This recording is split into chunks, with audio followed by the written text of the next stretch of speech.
discuss the 25th Amendment here. I'm committed. I've wrestled with this. I'm committed to see this through as health secretary during a pandemic. Notably, there is our not standing up for the president. But Jake, one other note: it's been less than a Senator Lindsey Graham got on the Senate floor, gave that impassioned speech talking about how he and the president had a hell of a journey together, but it was time to count him out because, quote, enough was enough. Lindsey Graham was seen flying today ahead of hours of what it could be, you know, the president to be the first president to be twice. All right. Called a National Special Security Event or group that the Secret Service put in place, and they have partners from all over the country, law enforcement partners, as well as the military partners, as well as the National Guard, all coming to Washington to make sure that there's a peaceful transition of government. But somebody dropped the ball here. 5 people died, or you had a president who was still in a state of denial about his responsibilities in regards to this, all blaming it on an illegal election when in fact it was him that incited this riot.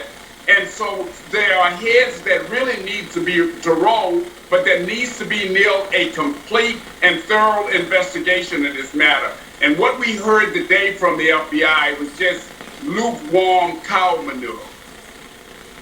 Well, in the meantime, the whole Capitol is a crime scene, but that crime scene is going to be the venue for the swearing in of the next president of the United States. It is safe now, and it will be safe with all of these various entities coming in, meaning the National Guard and the state and local police officers from all over the country. But the sad commentary is that the west side of the White House, where this swearing in takes place, is one of the areas that was breached, and it's an embarrassment. Now we're finding out that internally that some police officers may very well have been involved in this. They've put some of them on suspension. They've and they're looking and conducting an investigation to try to determine who was involved in this, who knew what when, and that's significant and important, Neil, as we go forward. You are right, my friend. Ted Williams, thank you very, very much. We'll be monitoring him very, very closely. You've heard in the meantime, as Ted was wrapping up here, how social media has gone after anyone with any allegiances to Donald Trump or those who were behind the effort to overturn the election. But now setting its sights on, of all people, Ron Paul, a frequent critic of Donald Trump. Incredible. The big tech battle that is now ensnared no less than the former presidential candidate and long-serving congressman, Ron Paul, who's here after this. If he's beautiful, I don't...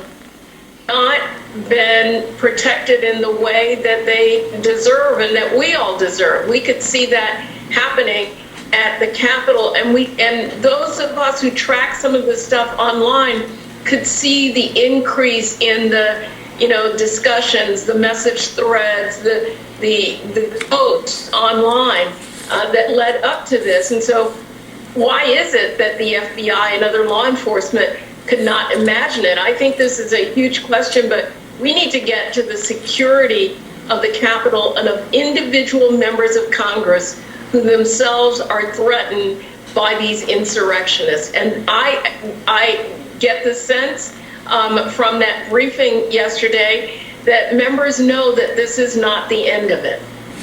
You know, Olivia, to that point, I mean, just anecdotally, live TV, Jim Himes said yesterday he had his staff not in the Capitol on Wednesday. Congresswoman Linda Sanchez said on our air last Wednesday that she told her husband where her will was on Tuesday night. Congresswoman Barbara Lee said she wore sneakers in case she had to run at the office on Wednesday.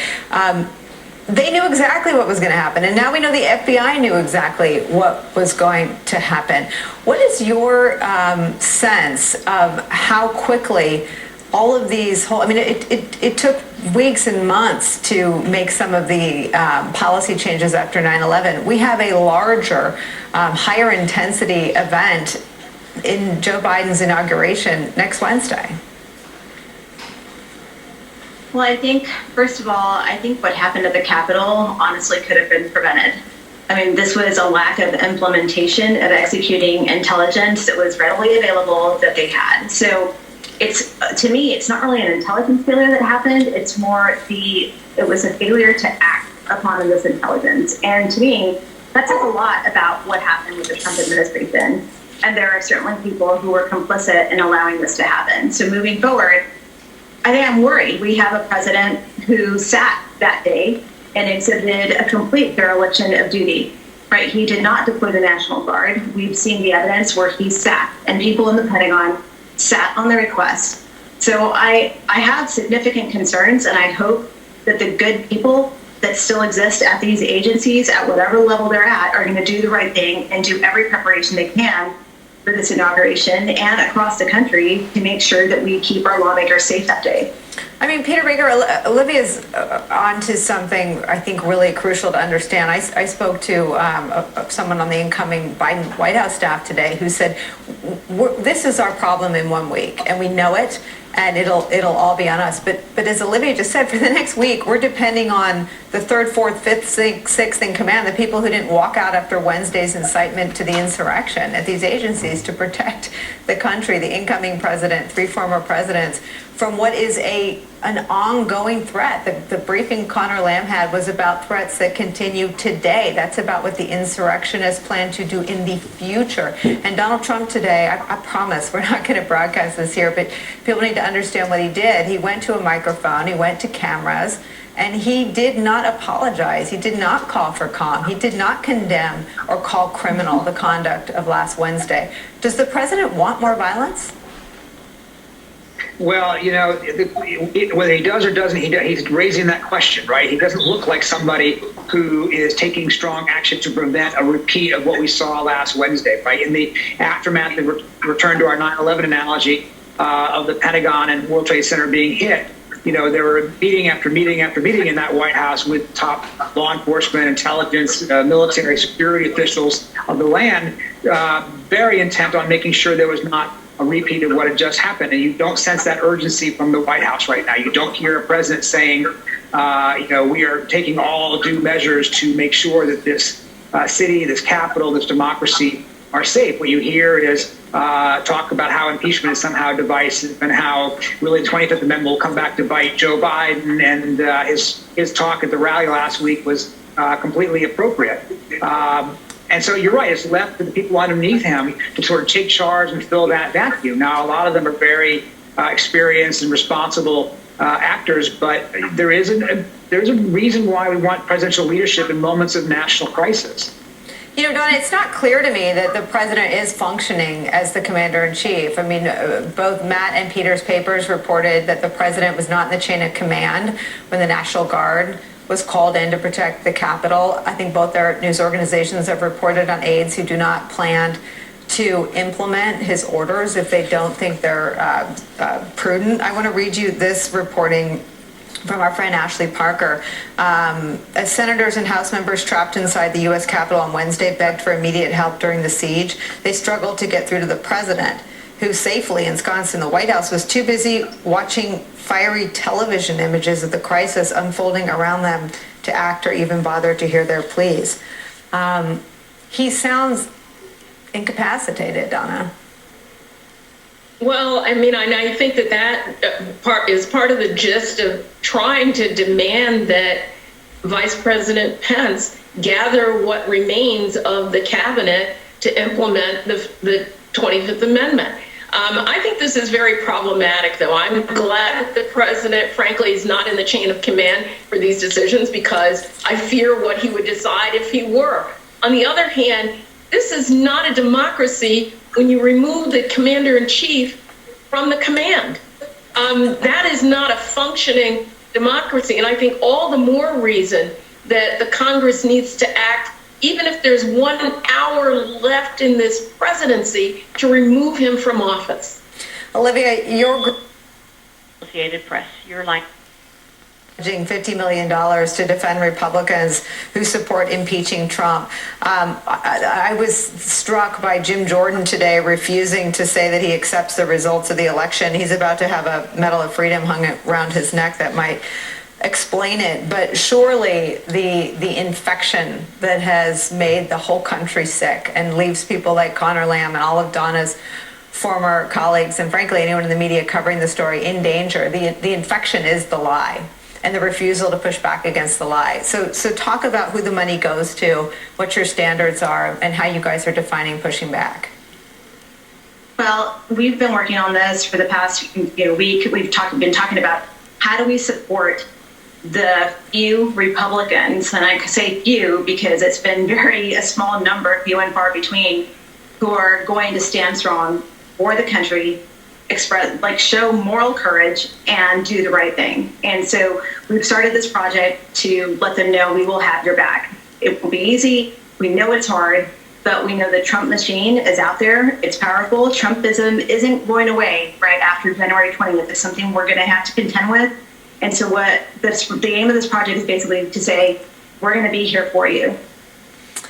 We're going to watch that with you. I think this idea of having money and donations dry up for people on the wrong side of the lie, people supporting the lie, and having money flow to people pushing back against the lie could really change this whole dynamic. Congratulations on the effort. Matt Zapotosky, Peter Baker, Donna Edwards, Olivia Choi, thank you all for starting us.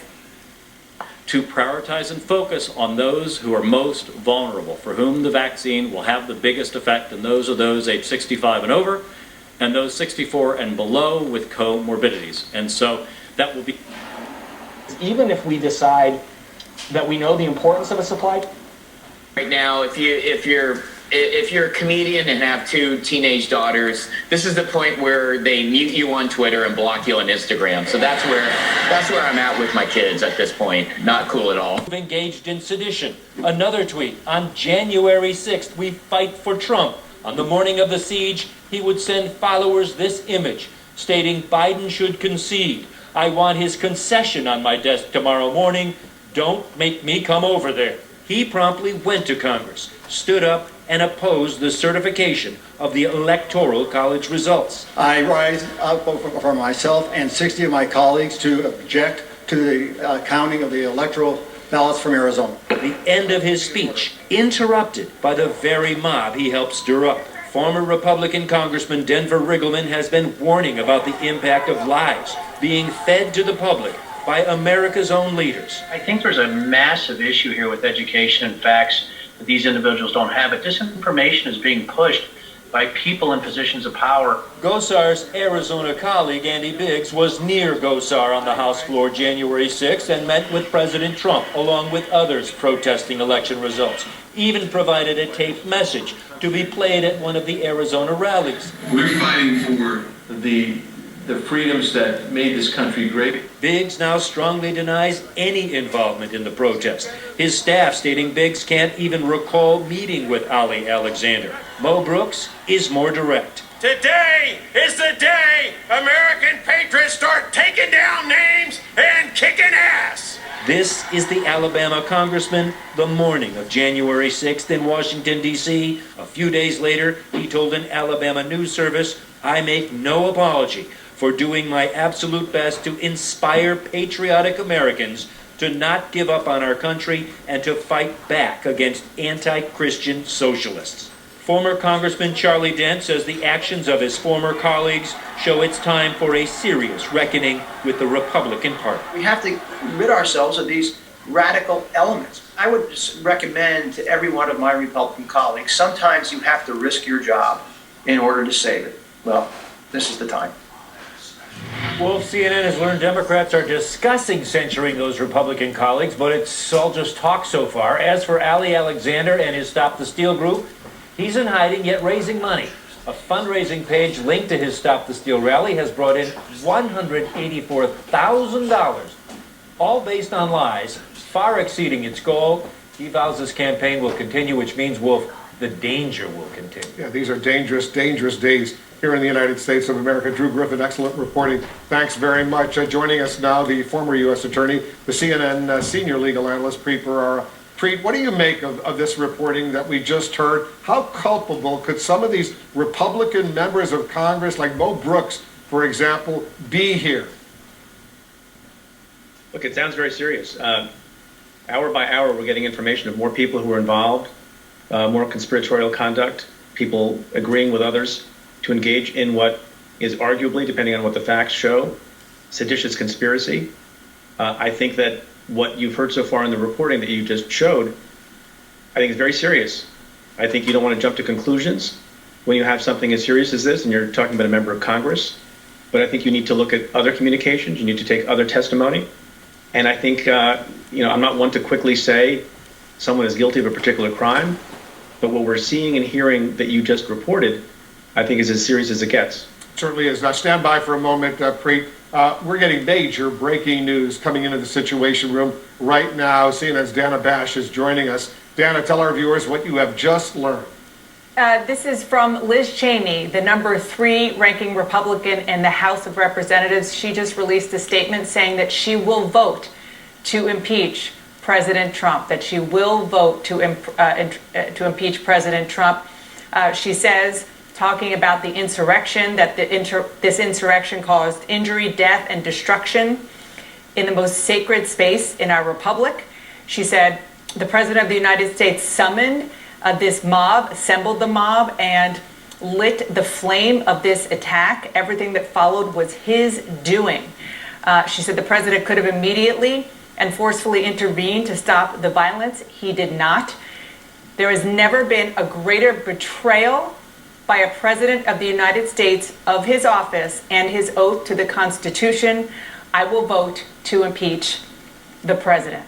Again, this is Liz Cheney, the top ranking woman in the Republican Party, certainly the 3rd ranking woman in the House of Representatives. She has been the one who has been the most critical of the president when he has done things and said things that were antithetical to just basic democratic values, never mind the areas where she has agreed with him on policy. This is a very, very big deal. And let's be clear, this is the hard thing to do.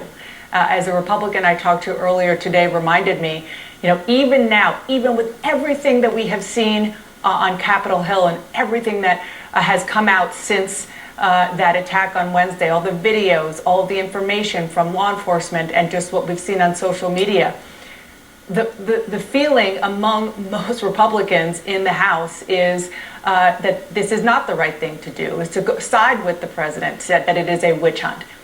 The thing that Liz Cheney is doing is the opposite of that, and trying to lead the people in her caucus who say, you know what, we got to stand up for the Constitution. And so this is obviously a major moment, and we'll see how many people follow her when this vote takes place tomorrow. The number 3 Republican in the House of Representatives. I mean, I'm reading her statement here together with you, Dana, and it sounds like it could have been written by one of the most liberal Democrats out there, especially when she says the President of the United States summoned this mob, assembled the mob, and lit the flame of this attack.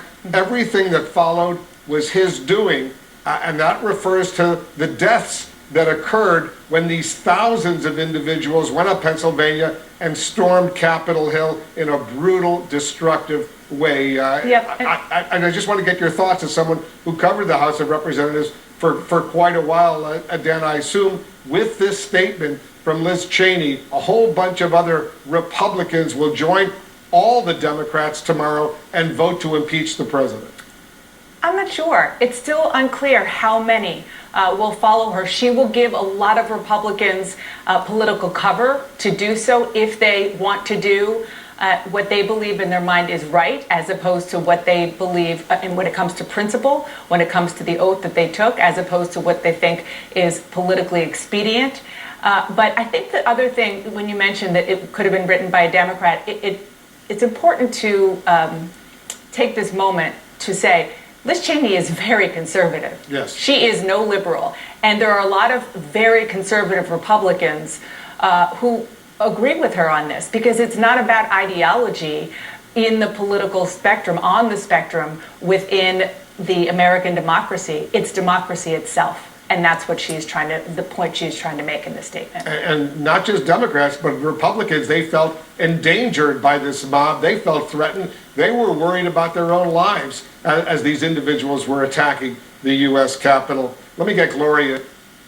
Feeling that we're like double paying, but I don't even know how to find out, and I don't even know how to watch them anyway. It's completely a disaster at our house. I bought one dress at wine o'clock on a Friday night in like July, and I outgrew it within 6 weeks. So that's my mistake. Jesse? Yeah, I mean, one of the good things about so far. The CDC now recommends that states offer vaccines to all Americans ages 65 years and older and everyone with pre-existing conditions. But reading between the lines of today's announcement, the Trump National Pizza Week. In your limbs. Tell your doctor if you have a parasitic. That was said that they are going to come back with so many people that no army will be able to stop them. This is, then how do you cancel a subscription? And like Dana was saying about, it is not over yet. Can we say that we feel safe being in the hands of this president with the horror and the threats returning to the nation's capital? Well, we are asking Vice President Pence with this resolution and the cabinet to act with the powers that were wisely put into place by the Congress back in 1967. And we will take you back live now to the House Rules Committee. Mr. Chairman, I move the committee grant House Resolution 21, calling on Vice President Michael R. Pence to convene and mobilize the principal officers of the executive departments of the cabinet to activate Section 4 of the 25th Amendment to declare President Donald J. Trump incapable of executing the duties of his office and to immediately exercise powers as acting president, a closed rule. The rule provides 1 hour of debate, equally divided and controlled by the chair and ranking minority member of the Committee of the Judiciary or their respective designees. The rule waives all points of order against consideration of the resolution. The rule provides that the amendment to the preamble printed in the Rules Committee report shall be considered as adopted, and the resolution as amended shall be considered as read. The rule provides that the prohibition against personality and debate with respect to references to the president shall not apply during consideration of House Resolution 21 or any special order of business providing for the consideration of House Resolution 24. Finally, the rule provides that during a covered period designated pursuant to Section 3S of House Resolution 8, the Sergeant at Arms is authorized and directed to impose a fine against a member, delegate, or the resident commissioner for the failure to wear a mask in contravention of the Speaker's announced policies of January 4, 2021. I yield back. Heard the motion of the gentleman from Pennsylvania. Is there any amendment or discussion? Mr. Chairman. Mr. Cole. Thank you very much, Mr. Chairman. Mr. Chairman, I have an amendment to the rule. I move that the committee strike sections 2 and 3 of the rule. The rules of decorum exist to preserve the integrity and dignity of the institution and set an example for the American people. At a time when civility and public discourse have been all too often replaced by inflammatory language and reckless rhetoric, now more than ever, this committee and this body must set an example by elevating our language and our arguments in a manner befitting our constitutional responsibility. This section will create nothing more than a free-for-all on the floor of the House, serving to divide us and promote the use of language we've always condemned as being beneath us as individuals and as elected representatives of the American people. I'm proud of the example of civility this committee set in 2019 when an impeachment resolution and corresponding rule were considered on the House floor. We demonstrated that we are able to discuss the most serious of matters consistent with the rules of decorum. To abandon decorum and civility at a time when this body most needs to be held to such a standard is both saddening and potentially dangerous. I urge my colleagues to pause and reconsider this decision for the sake of the institution and the upcoming debates on the House floor. Detail about what the president did. I hope that we will all handle ourselves with the utmost decorum, that we will try to refrain from, outbursts that, quite frankly, do not do credit to the seriousness of this debate. But I would respectfully urge my colleagues to vote no on Mr. Cole's resolution. Are there further discussion? Mr. Chairman, can I Yeah. just engage very briefly with you? Do you know of another case where we've ever done anything like this? Because I don't. I mean, Free gold kid, free silver kid, and This is really a leadership moment for her. She seems to have been standing on the right side of history for every single time she did speak out against the president. And she's also separating herself from the pack of House Republicans, where the leader of the House Republicans, Kevin McCarthy, has not come out nearly as strong. Of course, in a private conference call with his members last night, he said that the president does bear some responsibility for blame. But this is a big, big moment, and what we're waiting for is the watershed to see how many House Republicans follow her, Nicole. Liz Cheney is this, in my view, what I've watched over the Trump years, is she, to me, is this mirror. When she stands in front of Senator Portman or any of these members, she's a reminder of what they used to stand for. And they used to stand against everything they now debase themselves for. And I wonder what your sense is about what you just alluded to. How many will follow? How many will view Liz Cheney as someone carving out a path for Republicans to begin the long process of trying to wash the Trump stain off them? I think it's going to be really interesting to watch to see which ones do follow her. She would stand on an island sometimes over the past couple years, disagreeing with the president. There were a lot of Republicans who were worried and scared to follow her. And she comes from Wyoming. This is one of the most conservative states in the country, but she held true to her traditional Republican beliefs throughout this entire process. I think it's not just House members that I'm going to be watching, but what members in the Senate do as well, Senate Republicans, and if they look to Liz Cheney as an opportunity to perhaps come out and support impeachment as well. Nicole. Leanne, is there anything destabilizing this calculation in terms of what we don't know yet, in terms of where the investigation is heading? That's a great question. I think that there's so many questions that are unanswered. There's so much confusion on Capitol Hill right now. People are still dealing with their emotions and trying to process what happened and what everyone's dealing with personally. And then it's the blame game as far as law enforcement is concerned. Everyone's pointing fingers at each other. There's one good thing is that there was this very dire briefing that Capitol Police are giving to lawmakers last night and into today. While members are really frustrated at what took place and they're frustrated with the briefing that they are getting because of the threats that are presented before them, they're at least happy that finally the law enforcement, Capitol Police are actually talking to them and filling them in on what could happen. How much time do we have, Leanne? What time is this vote tomorrow, and how long will it stay open? How much time, how much more information could they have? How many hours are there left before they'll have to make a decision on the impeachment vote?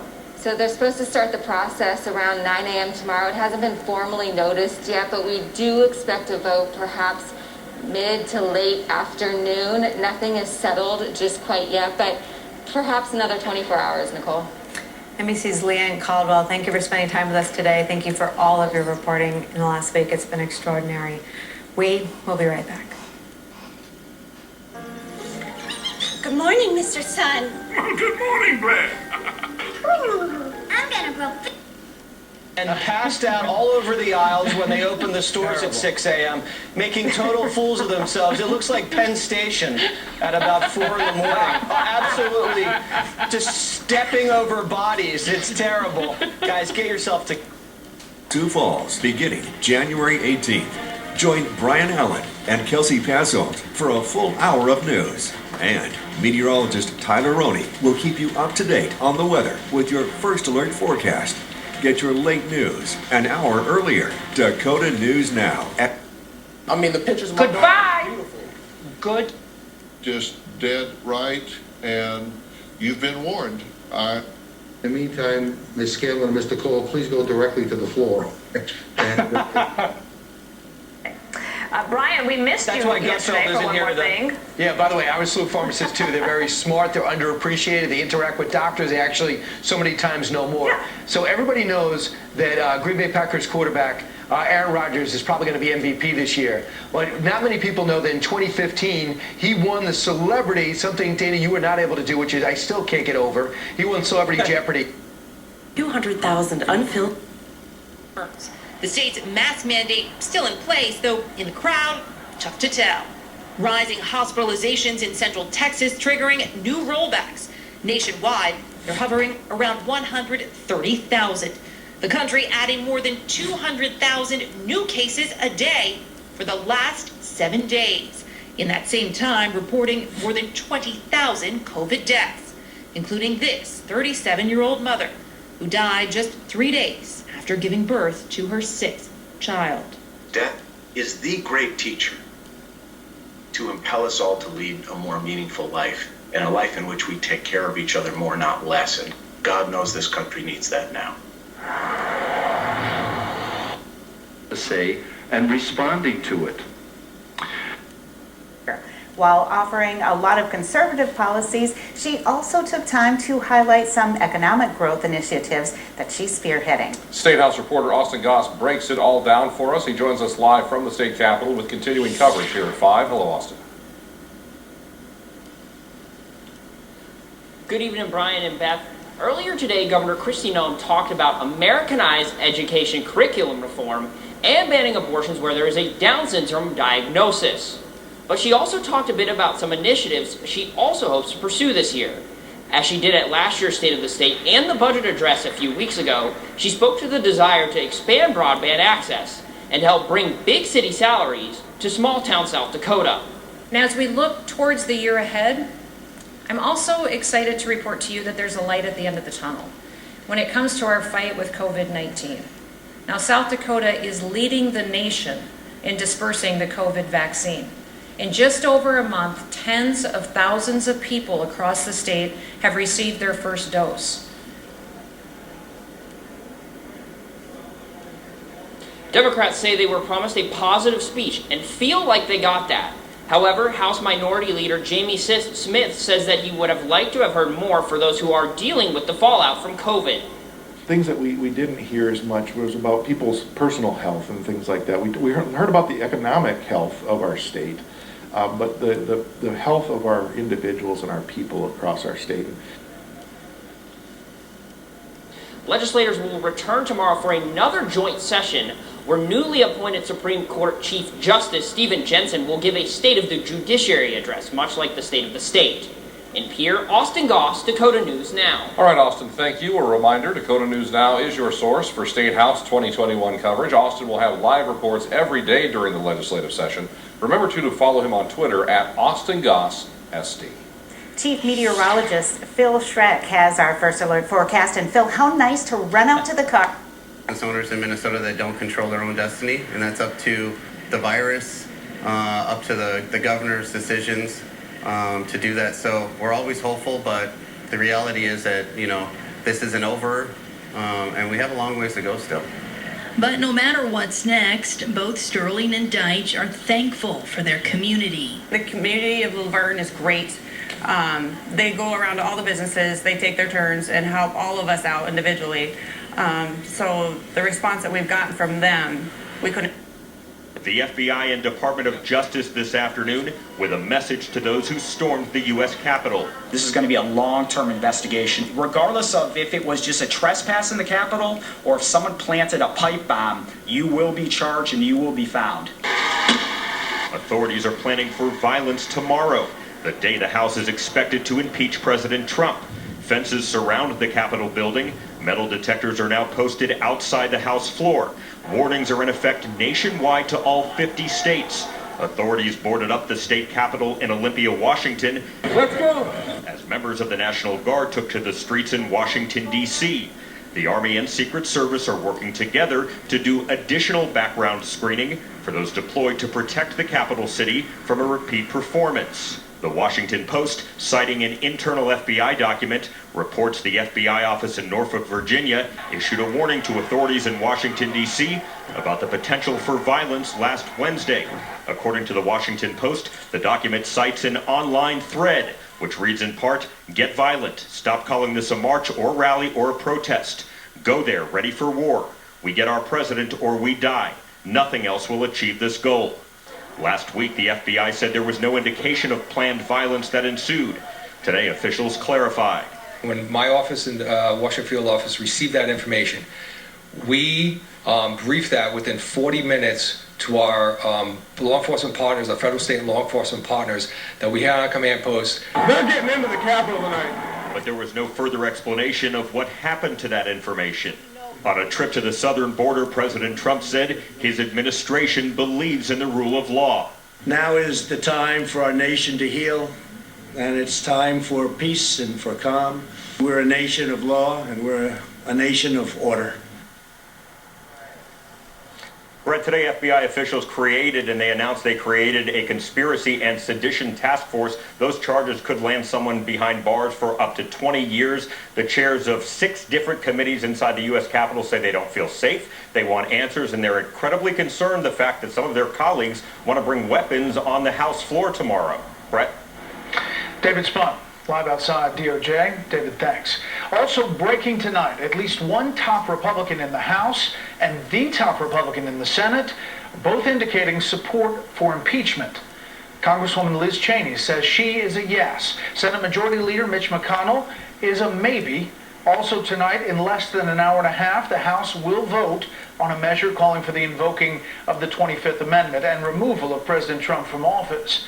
Chief Congressional Correspondent Mike Emanuel following all the late-breaking details on Capitol Hill. Good evening, Mike. Brett, good evening. Congresswoman Liz Cheney, the number 3 Republican in House leadership, says tonight she will vote to impeach President Trump.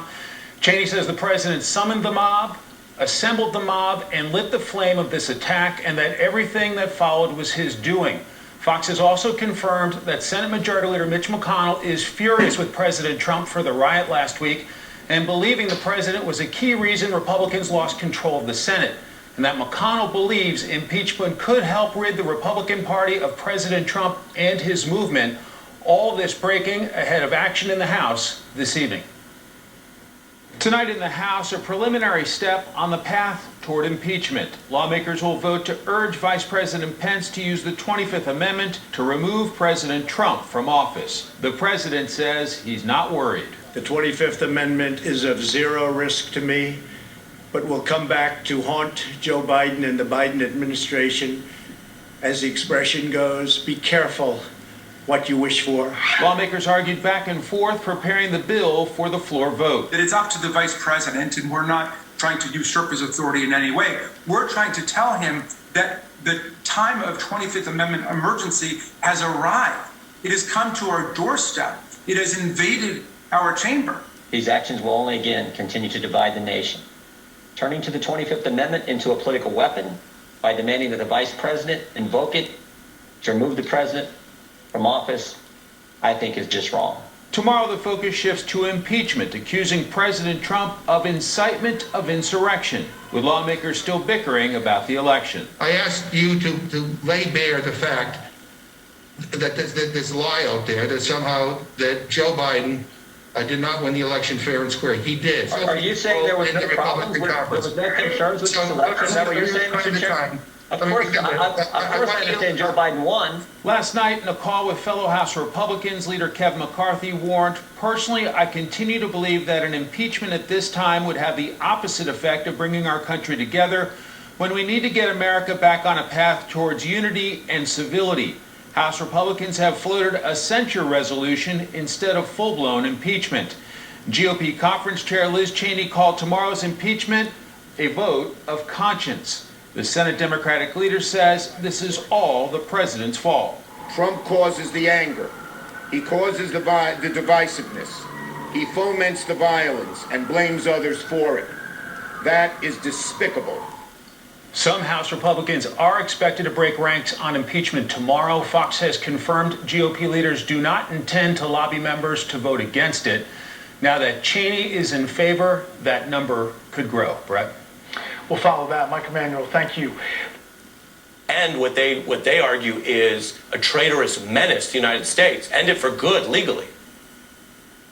I'm also hearing from House Democrats that they feel like they need to take a stand for history at this moment in time, and that even with the limited window of President Trump's term in office, they're looking at the big picture of what this moment in democracy is about. But they are also, and Republicans as well, are getting increasingly rattled, Ari, as they get briefings on what actually happened. As they get more and more details, what we're seeing is members of Congress not sort of walking away and getting removed from it and feeling calmer about it. They are getting more outraged, more furious, and more frustrated as President Trump, in his statements today, continues to downplay what happened and refuse to take any sort of responsibility. You know, you might not have seen this statement come out from Liz Cheney tonight if we'd seen President Trump today say something very different about, look, I didn't mean to start something. Everybody stand down. Everybody calm down. The inauguration's in a few days. But you know, no surprise that didn't happen given President Trump's track record. But the people are getting more frustrated and more angry. And so having Leader McConnell, you know, indicate that he's not going to whip the caucus, that we're hearing Republicans in the House are not going to whip the caucus to be on Trump's side tomorrow, gives Republicans permission to take a vote of conscience, and we will see if they do. Yeah, it's fast moving. Libby Casey, thanks for your reporting from Washington. Michael stays. We turn to an update with breaking news on Mitch McConnell. The explosive report from the New York Times tonight, it's upending everything. Mitch McConnell, who has been, of course, one of Donald Trump's most ardent supporters, a self-proclaimed grim reaper of anything that would oppose Donald Trump over the past 4 years, his prime enabler, the most senior Republican, reportedly, quote, pleased that Donald Trump is being impeached as soon as tomorrow. McConnell, quote, believes Trump committed impeachable offenses, the Times reports, citing people around him, and says Donald Trump is, quote, impeachable. And as we were just discussing, that a vote to bar him from office could purge him from the GOP forever. I want to be clear with you tonight, because this is a story that will invite immediate skepticism for anyone familiar with Mitch McConnell and his entire political career. Everything we're seeing is a reaction to Speaker Pelosi's timeline, not Mitch McConnell.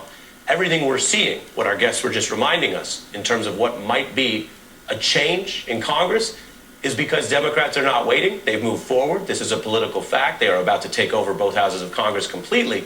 And this is a speedy impeachment push. The Times adds that McConnell reflects the politically fraught and fast-moving nature of a crisis the party faces in the wake of last week's assault by a pro-Trump mob during a session to formalize President-elect Joe Biden's electoral victory.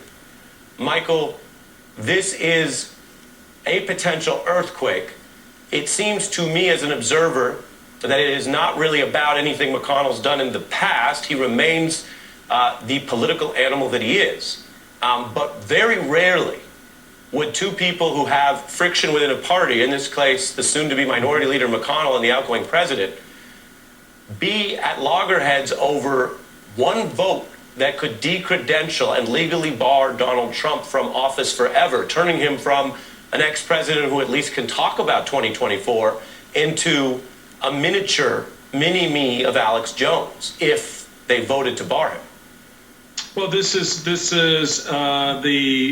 somewhat perfect off-ramp, if you will, for Mitch McConnell and a number of Republicans relative to Donald Trump. Note what the majority leader said, that this could be the way to sort of rid the party of Donald Trump, which I think is a gross underestimation of what life is going to be like after Donald Trump is gone, after all this is played out for the GOP. But for right now, this presents an appropriate off-ramp where, yeah, you can look to the Democrats, and if they get a little bit outlandish in their rhetoric and a little hot with their process, you can sort of, you know, come in and sort of throw some cold water on it. But Nancy Pelosi, yet again, has played this very well and has positioned it in such a way, compounded with the revelation, as Libby was noting, of what actually happened. Now these members know you cannot, in the face of what the facts are saying occurred, and probably some revelations that we don't know yet about who did what when and how certain things were allowed to play out the way they did, has put the Republican Party back on its heels. And so, as federal officials conduct an investigation they call unprecedented. but sparing no resources to deliver justice. We're looking at and treating this just like a significant international counterterrorism or counterintelligence operation. We're looking at everything: money, travel records, looking at disposition, movement, communication records. The FBI has a long memory and a broad reach. So even if you've left D.C., agents from our local field offices will be knocking on your door. The FBI also responding to questions over an intelligence failure leading up to Wednesday's attack on the Capitol. The Washington Post reporting a day before the January 6th insurrection, a Virginia FBI field office issued a dire warning: extremists were going to Washington for violence and war. Despite the warning, the FBI says it shared with its law enforcement partners no preparations were made by the Capitol Police. All that information was shared with our partners, and then we went from there. The investigation news comes as chilling new details emerge about what federal investigators fear are more plots to overthrow the government all across the country. They're talking about 4,000. Online shopping will tell you all about. If you're not.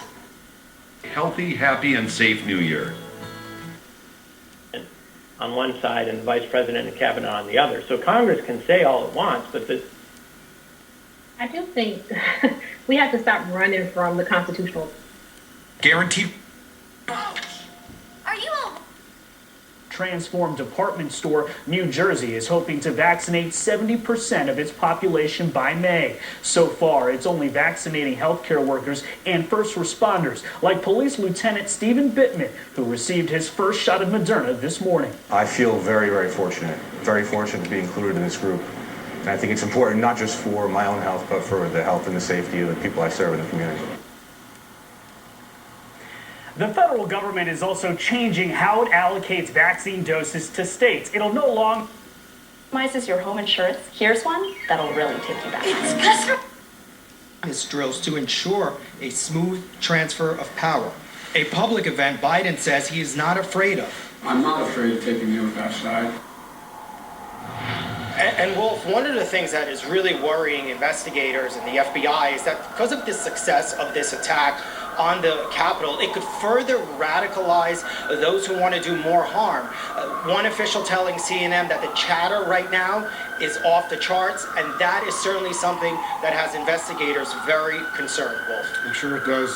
Shimon Prokopez in Washington, where security is really, really intense. Thanks very much. I want to bring in the chairman of the House Intelligence Committee, Congressman Adam Schiff. Congressman, thanks so much for joining us. So much news unfolding right now. The third-ranking Republican in the House, Congresswoman Liz Cheney, as you know, she now says she will actually vote to impeach President Trump tomorrow when this resolution comes up for a vote. The last time you impeached President Trump, you did so with no Republican support in the House, no Republican support at all. So what does this development mean?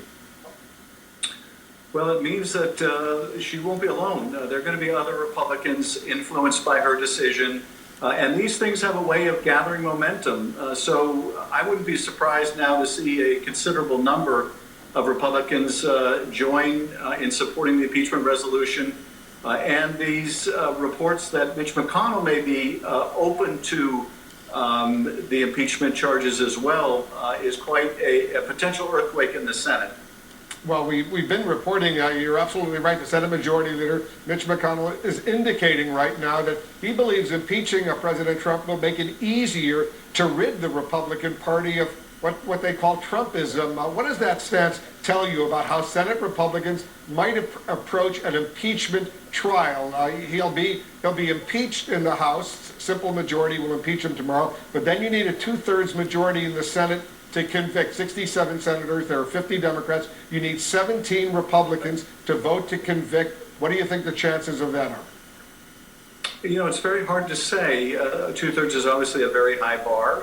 And, you know, there are senators who, even after the attempted insurrection, went back to contesting the election all over again, you know, seemingly shameless and not the least bit circumspect about what they had contributed to the mayhem in the Capitol. But one thing that is interesting to me, Wolf, and that is even those Republicans that have not come out for impeachment or criticized a potential impeachment. None have said that they think that the president's conduct was not impeachable. They made objections about whether to move forward in the last days of the presidency or when, barring the president is the only remaining remedy. But none have expressed the view thus far that I've seen that this incitement into insurrection was not impeachable. And so that tells you a lot about the seriousness with which members of the House and Senate take that mob attack on our Capitol. Well, one hypothetical question, Congressman. I don't want to get into the security threats here in the U.S. Capitol, but hypothetically, if the Vice President, Mike Pence, and a majority of the cabinet right now were to implement the 25th Amendment to the Constitution and force Trump out, would the impeachment resolution and potentially a trial down the road, would all that go away? Well, that would be a decision, I think, for our caucus with the leadership of the Speaker. And so, I think we'll cross that bridge if we get to it. Up until this point, frankly, in the last 4 years, Mike Pence has shown no willingness, ability to stand up to this president in any way.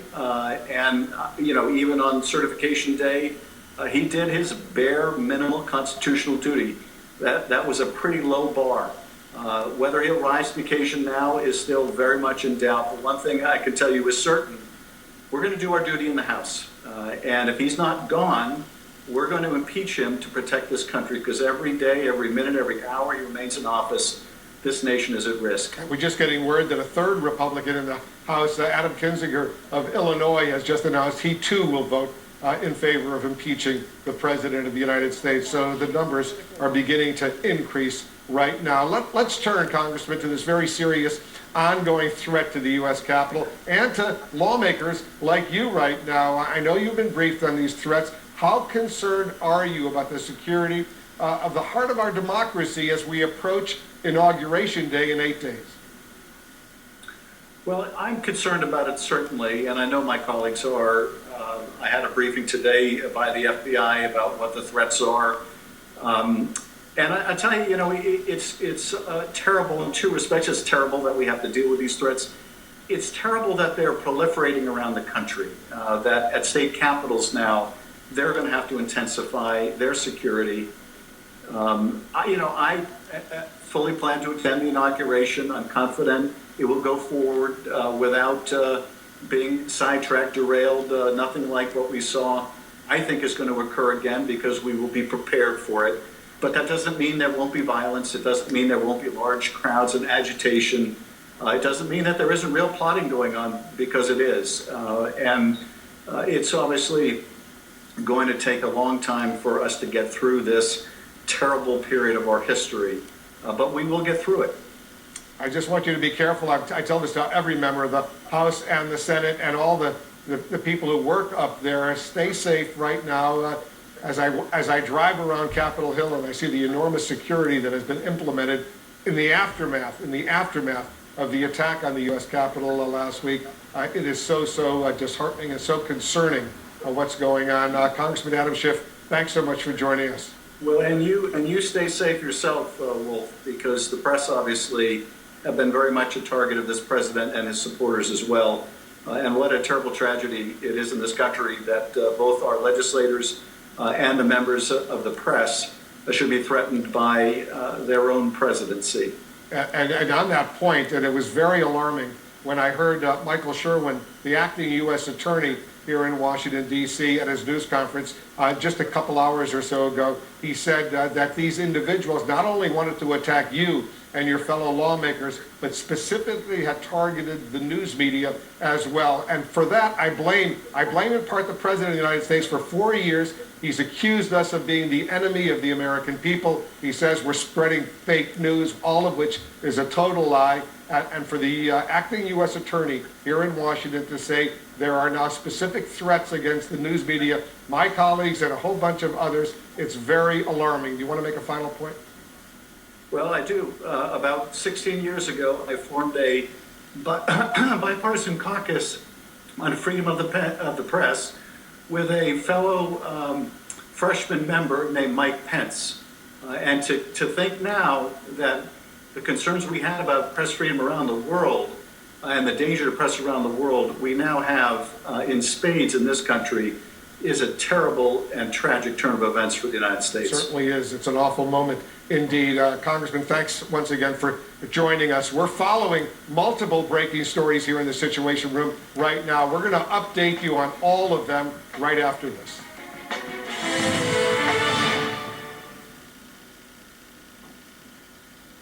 Extreme tiredness. Be a little more clear. For tonight, lows in the 20s, southwest breeze, those high clouds continue to come in. Then tomorrow, we will see, I think the clouds will be a little thicker than today, but it's still going to be very warm. 47 in Sioux Falls, 21 degrees above normal. 48 Aberdeen, 56 in Pierre, 63 in Rapid City. We could see some rain showers tomorrow evening, western and northern South Dakota. They should be fairly light, but with those showers come very strong winds. They'll sweep across the area. We have this on Thursday. Rain mixing with or changing to snow. Very strong winds. Sioux Falls northwest winds 20 to 45 miles an hour. Same thing in Aberdeen. 50 to 60 mile an hour winds in western South Dakota. The brunt of the system is going to come through on Thursday and Friday here in the eastern part of KELO as that rain mixes with and then changes over to snow. And that's what we have on Friday. Snow and blowing snow. Sioux Falls area, we're thinking a general swath about 2 to 4 inches or so. A little bit heavier over along the Buffalo Ridge the closer you are to the wind turbines. The weekend, though, is going to be cold behind that system. We'll see mostly cloudy skies, 26 Saturday, a breezy 31 on Sunday, and 30 for Monday, Martin Luther King Day. Aberdeen area, rain mixing. Tight fit, plus their lifetime. Business, a lot of information there. You're watching Dakota News Now at 5 on KSFY, and we'll be right back. Eric, Vanessa, and Eric, weekday morning. If we are ever going to face what was actually done inside this insurrection, we do have to face and examine this in all of its horrific detail. Right at the outset, 2 minutes into this long video I mentioned, rioters initiate attacks on the police. They apparently spray mace at the officers. Other reports later found bear spray on the scene, which is actually more dangerous than the type of spray police are allowed to use. Then you can see rioters seizing a police body shield. They pull it out into the crowd. That's just minute 2 of this video. 4 minutes in, the crowd presses forward into the barricade of police. Some are holding poles. They chant USA again. They yell in order to coordinate these attacks, chanting use the shields and make a wall as they again advance criminally on the officers.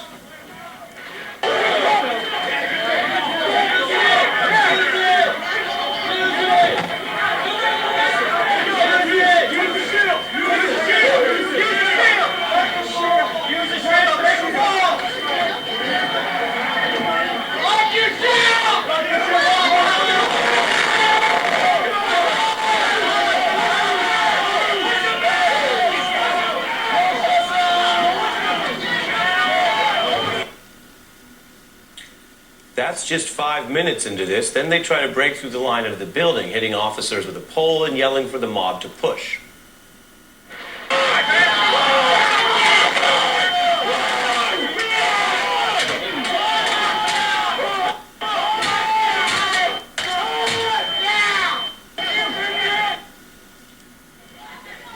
That continues. You see there in minute 7 all of that beating and attacking. By minute 9, 2 minutes later, you see officers partially able to pull some of those glass doors closed. The rioters then begin attacking with poles and shields, trying to pry those doors open again.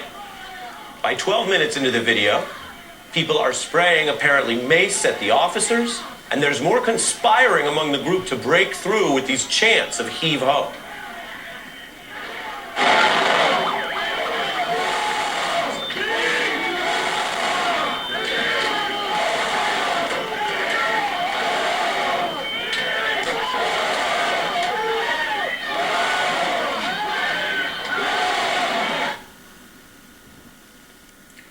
That is just some of the 20 minutes out of the 6 hours. That last escalation led to the now infamous crushing of the officer you saw earlier. All of this, I want to be very clear with you tonight. There's a lot going on, but this is the crux of it. This insurrection, this violence, 4 years plus in the making. All of this is under a tenth of what transpired during the insurrection, which is increasingly looking far more organized and more legally sinister than it might have to a passing observer on TV or to someone who saw a little bit of it online last week.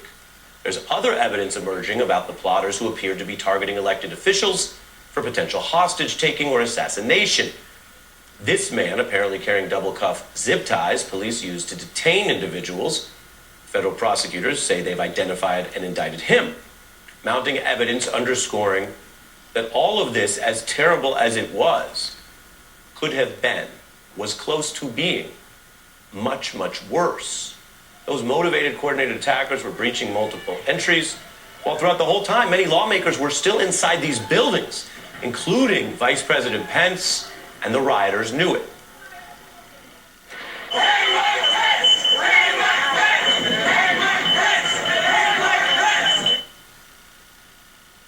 The goal, to seek through violence that which America, which voters rejected at the ballot box in our democracy.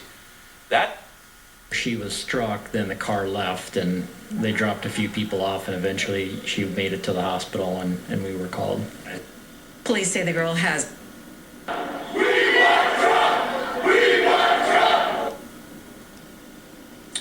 The mob rampaging, they went after one of Donald Trump's targets, occupying Speaker Pelosi's office.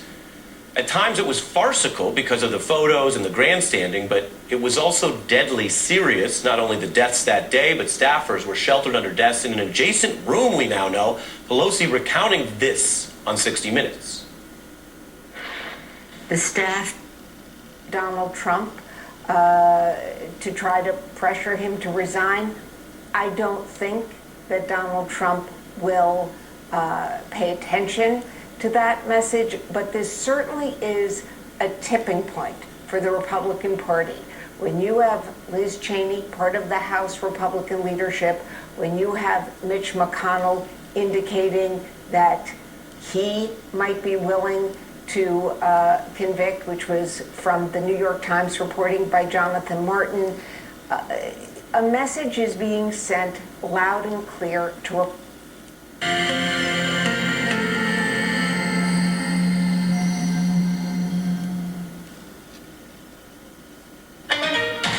Breaking news, the missed FBI warning of war at the Capitol. Tonight, the intelligence failure as federal prosecutors reveal hundreds could be charged. Crimes ranging from trespassing to felony murder. The manhunt ramps up with more arrested, including this son of a Brooklyn judge. And the Georgia dad allegedly caught with an assault rifle and 100 rounds of ammunition. The U.S. District Attorney calling the Capitol grounds essentially a crime scene. Even if you've left D.C., agents from our local field offices will be knocking on your door. And why was this Olympic gold medalist raiding the Capitol and wearing his Team USA jacket? No apology. President Trump says he's not to blame for inciting the mob. But on Capitol Hill, the breaking news. Republican Liz Cheney backs impeachment as Majority Leader Mitch McConnell reportedly tells associates the president committed impeachable offenses. New deadly threats for inauguration, including a plan to surround the Capitol, White House, and Supreme Court and kill lawmakers. And the threats tonight to all 50 states. New vaccine rules, more doses released as all Americans 65 and over or with pre-existing conditions are considered eligible to get their shot. The Met Stadium in New York will become a mega vaccine site, but in Alabama, this mega crowd could become a super spreader. And the labor of love, how one man's generosity helps the community ride together. Have actually been given. So what's being done, and where do we need to be to halt the spread of the virus? Tonight, the alarming numbers on the slow rate of vaccinations. And news tonight, the CDC now expanding guidelines for vaccinations to everyone 65 and older, and suggesting no holding back of those second doses. Get the vaccines out. The virus surging across the U.S. tonight. We're with the ambulances, the paramedics with patients in dire need, now being turned away at several hospitals. No more beds, no more room. And tonight, here, the images that moved us today now emerge. about next week at the Capitol or any other government buildings. Jacob Sersosimo, Dakota News Now. In New York, this is World News Tonight. Of President Trump were planning what they called a war. Now, that bulletin, written by an FBI field office in Virginia, laid out specific threats, including that, quote, Congress needs to hear glass breaking and doors being kicked in. Well, investigators are now pouring through more than 100,000 digital videos and other evidence while rounding up and charging 70 people across the country so far. Now, for his part, the president is showing no remorse, refusing to take any responsibility for inciting Wednesday's violent riots and calling a second impeachment a witch hunt. Well, we've got a lot of new reporting on all of this tonight. We've got our team standing by to cover it all. CBS's Nancy Cordes is going to lead off our coverage tonight from Capitol Hill. Good evening, Marchers to be strong, to fight like hell. He called those remarks, quote, totally appropriate. Tonight, House Democrats are moving forward a vote set for tomorrow to impeach the president for incitement of insurrection. That would make him the first president in history to be impeached twice. And that new reporting that the FBI picked up those messages from Trump supporters saying, go there, ready for war. And tonight, the news involving a key Republican in the House, Congresswoman Liz Cheney, the daughter of the former vice president, and the number 3 Republican in the House saying, I will vote to impeach the president. Tonight, there's also reporting on Senate Majority Leader Mitch McConnell, the House Judiciary Committee, also just releasing its 76-page report on impeachment. And it concludes saying President Trump committed high crime and misdemeanors against the nation by inciting insurrection at the Capitol in an attempt to overturn the results of the 2020 presidential election. So let's get right to our chief White House correspondent, Jonathan Karl, tonight. And John, a lot to unpack here just as we come on. But this statement, first of all, from Representative Liz Cheney, a key Republican in the House, she says there has never been a greater betrayal by a president of the United States of his office and his oath to the Constitution. David, this is a big deal. Liz Cheney is a conservative Republican who commands respect, and her words about the president couldn't be more damning. She says, quote, the president of the United States summoned this mob, assembled the mob, and lit the flame of this attack. None of this, she says, would have happened without the president. In his first public appearance since his supporters attacked the Capitol building last week, President Trump barely addressed these horrific images. The seat of democracy desecrated, officers screaming for their lives. He showed no remorse either. So if you read my speech, and many people have done it, and I've seen it both in the papers and in the media, on television, it's been analyzed, and people thought that what I said was totally appropriate. What Trump did today, blaming others for what he caused, is a pathological technique used by the worst of dictators. But today, ABC News has learned Republican leader Kevin McCarthy told House Republicans that the president admitted to him that he might be, quote, a little bit responsible after he told his supporters to go to the Capitol. We're going to walk down, and I'll be there with you, because you'll never take back our country with weakness. You have to show strength, and you have to be strong. Today, Democrats are trying to pass a resolution calling on Vice President Pence to evoke the 25th Amendment to remove Trump by declaring him mentally unfit. This is not just a crisis and an emergency. It is a continuing crisis and emergency. It is not over yet. Can we say that we feel safe being in the hands of this president with the horror and the threats returning to the nation's capital? House members spoke about the terror they experienced as Trump supporters marauded through the Capitol. Representative Norma Torres of California said she was trapped in the House gallery listening to gunfire. As she saw smoke from the tear gas rising, her son called her. The call lasted 27 seconds.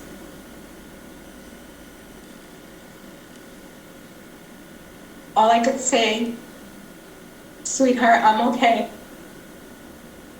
I'm running for my life. And I hung up. She pleaded for the vice president to help remove the president. I urge Vice President Pence to do the right thing. It's unlikely Pence will take the dramatic step of asking the Trump cabinet to declare the president unfit for office, but he hasn't said anything publicly to rule it out.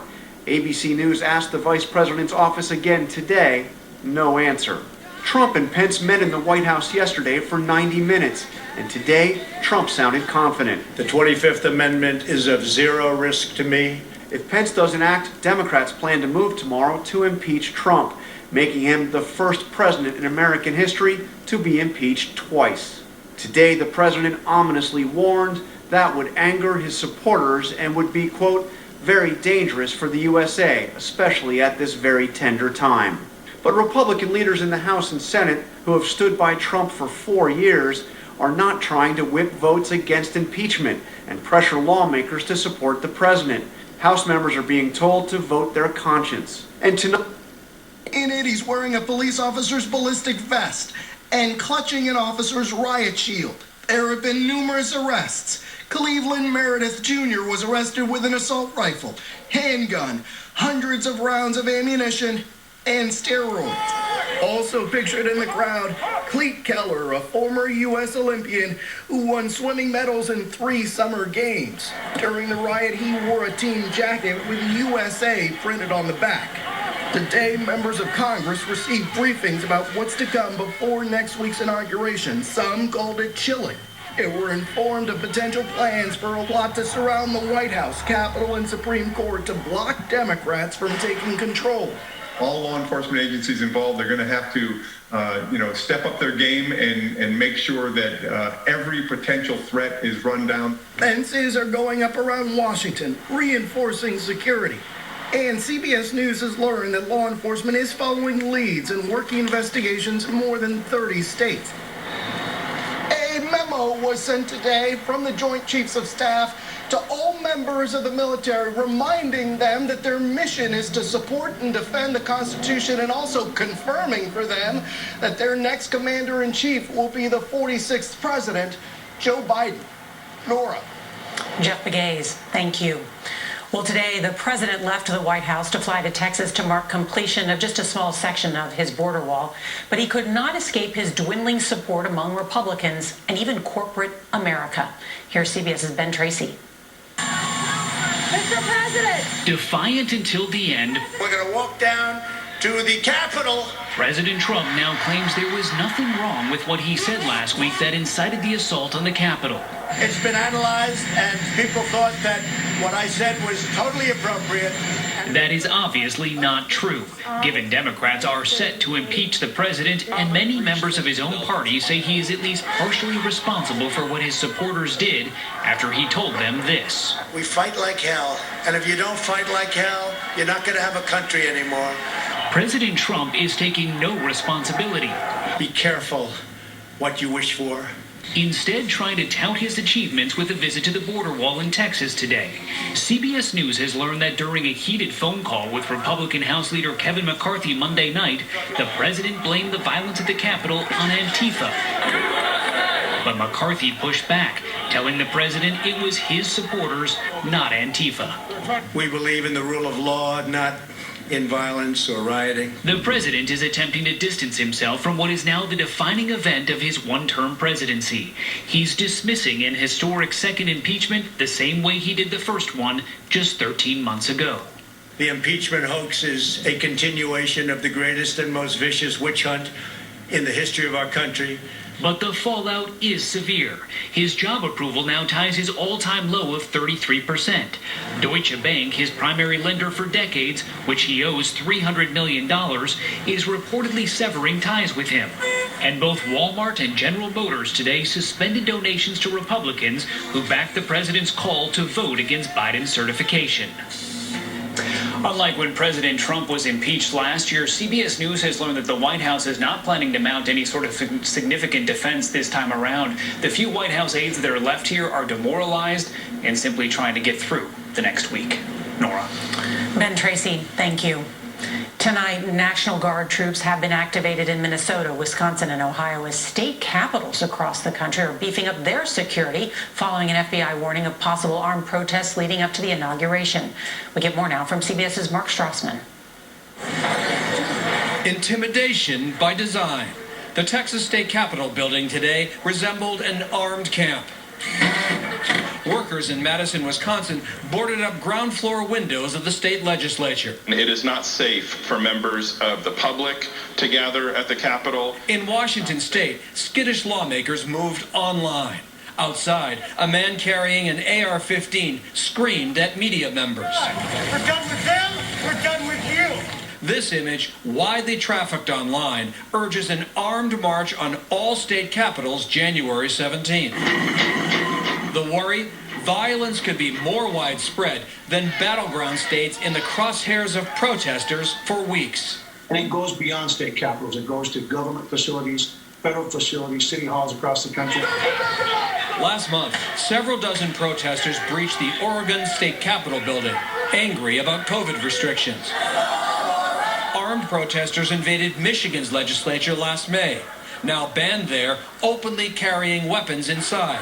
But concealed carry is still allowed.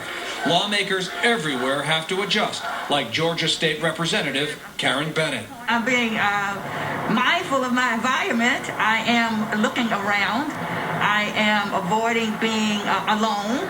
At 50 state capitals on high alert, no one wants to feel alone. Mark Strassman, CBS News, Atlanta.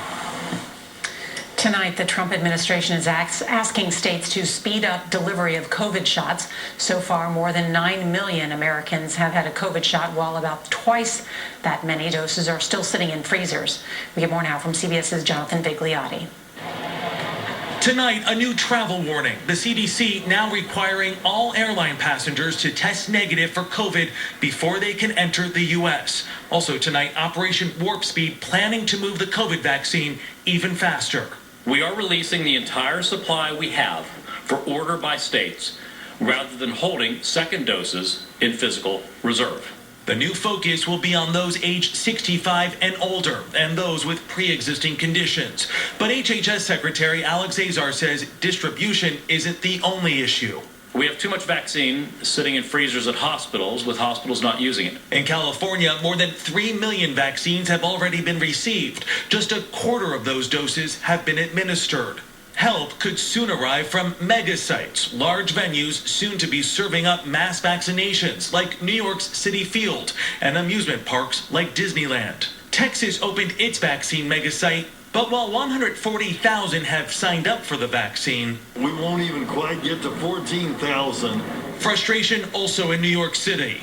This website, it just keep loading, so when you try to secure appointment, it doesn't go anywhere.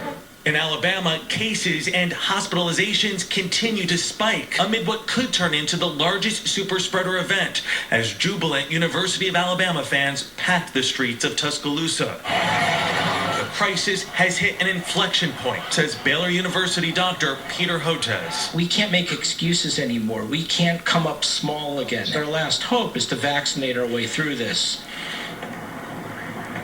Disneyland will open its parking lot for vaccines on Friday, and sites like this are critical across the country. Only around 150,000 people have been fully vaccinated since the rollout began last month, Nora.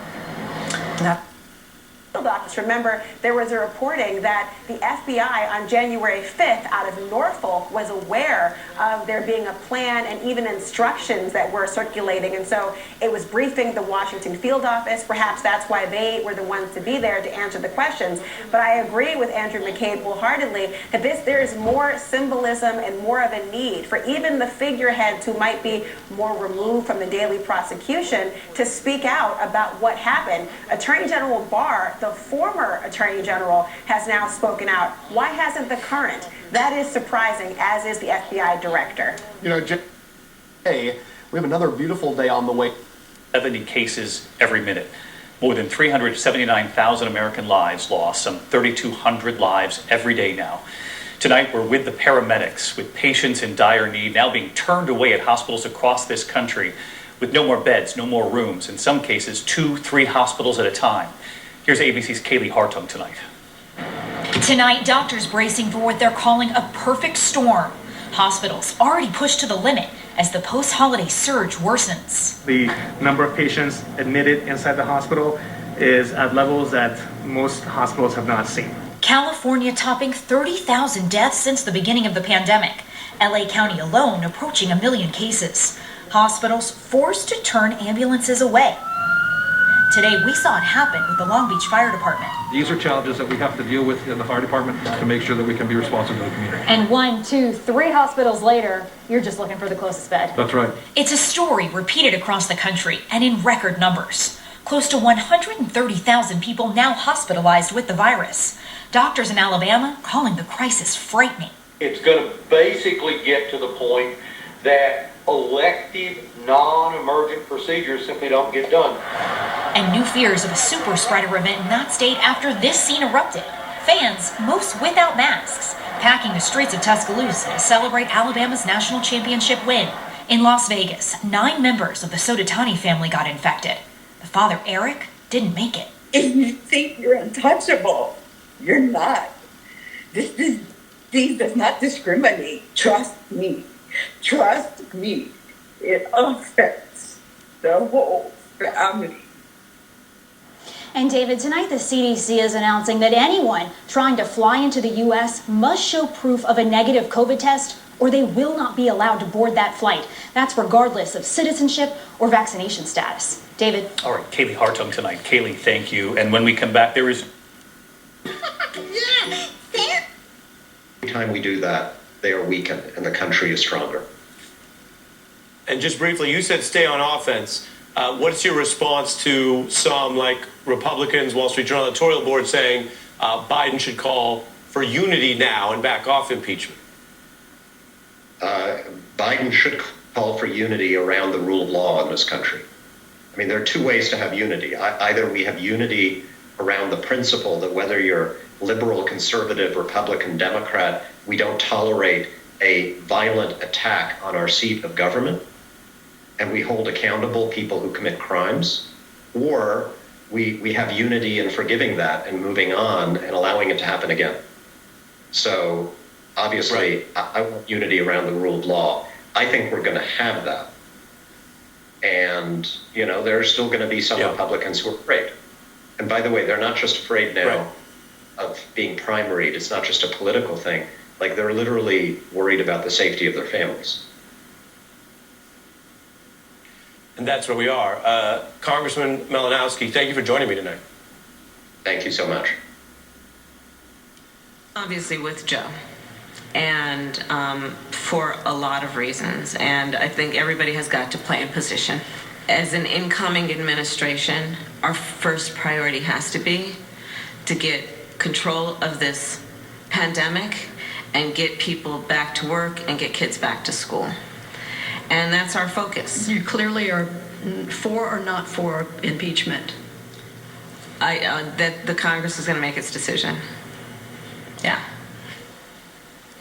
Jane's interview with Vice President-elect Harris and her husband Doug Emhoff will air on CBS Sunday morning. All right, coming up next, he may be the best paid fix-it man in the country, even though he doesn't charge a dime.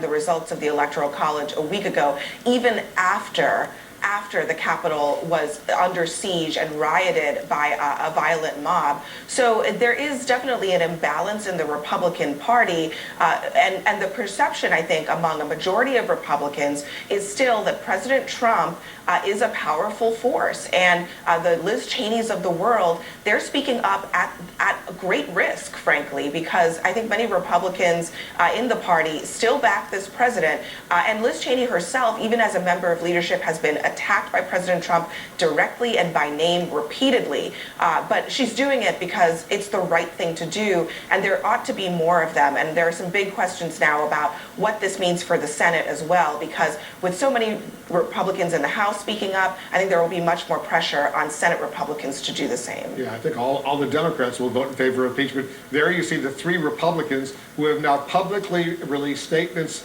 saying they will vote in favor of impeaching the president, Representative Liz Cheney of Wyoming, Representative John Katko of New York, and Representative Adam Kinzinger of Illinois. These are breathtaking moments that we're covering right now, and we'll continue our breaking news coverage right after this. ClickRain was founded by Mayor Paul Tenhaken in 2008. Tenhaken no longer with the company, which is now owned by a group of partners. ClickRain's previous clients include Avera Health, Pizza Ranch, and Regency Hotel Management. Lemonly was founded in 2011. Its portfolio includes work for Major League Baseball, Netflix, and Disney. Lemonly CEO John Meyer will continue in that role for the remainder of the year. Logistically, ClickRain and Lemonly will operate as sister companies while offering a wider range of services. Better floor liner for your car.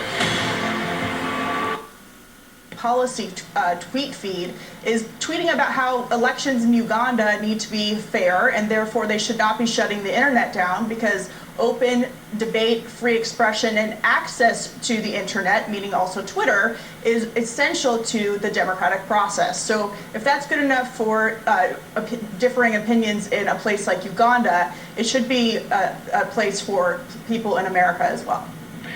Harold, a lot of Trump supporters, a lot of Republicans are pointing to hypocrisy as far as what has happened in the past or what's happening now, and you just heard Katie's comments. But there's also this lack of liberal outrage about free speech, too. I mean, where's the ACLU and other groups speaking out, understanding the security environment we're in, but usually they're very vocal. Look, I think that we shouldn't confuse cancel culture and politics. When politicians complain, the big companies start making donations to them and they believe that's part of the cancel culture. That's not cancel culture, that's called politics. They have the right to give to whom they want to give to. If you spread misinformation and lies, and those lies can lead to violence, private companies have a right to act. I don't condone what any of the death threats and the violent threats that any person gets, including John Matz or anybody. They have to find those people. Law enforcement should find them and prosecute them to the fullest extent of the law. But we have to understand we have reached a low. This is a sad point for the presidency, for politics in the country. And canceling out legitimate political discourse you just disagree with, not discourse that foments violence, but discourse you disagree with, that's cancel culture. What's happening right now, I don't construe it as, I don't define it as cancel culture. All right. Mark, final word quickly. I'm glad to see Harold embrace Citizens United. This is the whole point. So, shutting down Parler or taking away the president's Twitter account, that's suppressing free speech. But Citizens United found that individuals, including corporations, have a right to free speech. And so corporations can exercise their right to free speech by denying political donations if they want to. That's what conservatives believe. We're going to follow this. It's not going to end here. And police into whether one of its detectives played any role in last week's deadly riot at the Capitol. Anne Arundel County Police say an officer is on leave while they're investigated for, quote, the officer's involvement at the U.S. Capitol on Wednesday. The police chief in Zelianopel is investigating after one of his officers was among the crowd in D.C. A high-ranking Bexar County detention officer is under investigation after posting photos of herself outside the U.S. Capitol building as rioters stormed and then occupied the Capitol. Those are local reports around the nation, while the U.S. Army is probing whether an individual led a group to the Trump rally. It is unclear, though, whether those actions would violate any Pentagon policies. This is an aspect of the reporting that I mentioned earlier in the hour, and we will keep an update on these investigations as they unfold for you. Did you know diarrhea is often caused by bad bacteria in food? Botox. So text to see how you can save. Botox has been preventing headache and dream. Of normal. Then by tomorrow evening, look at what's on the way. It'll be January 13th, and we're talking about rainfall because of how much warmer it's going to be. Looking at a chance of a wintry mix in the southeastern parts of our area by late Wednesday night into Thursday, with a chance of more snowfall by Friday. The wind really picking up across the area. Some travel concern likely on Friday for the eastern half of the... I burped. We got it.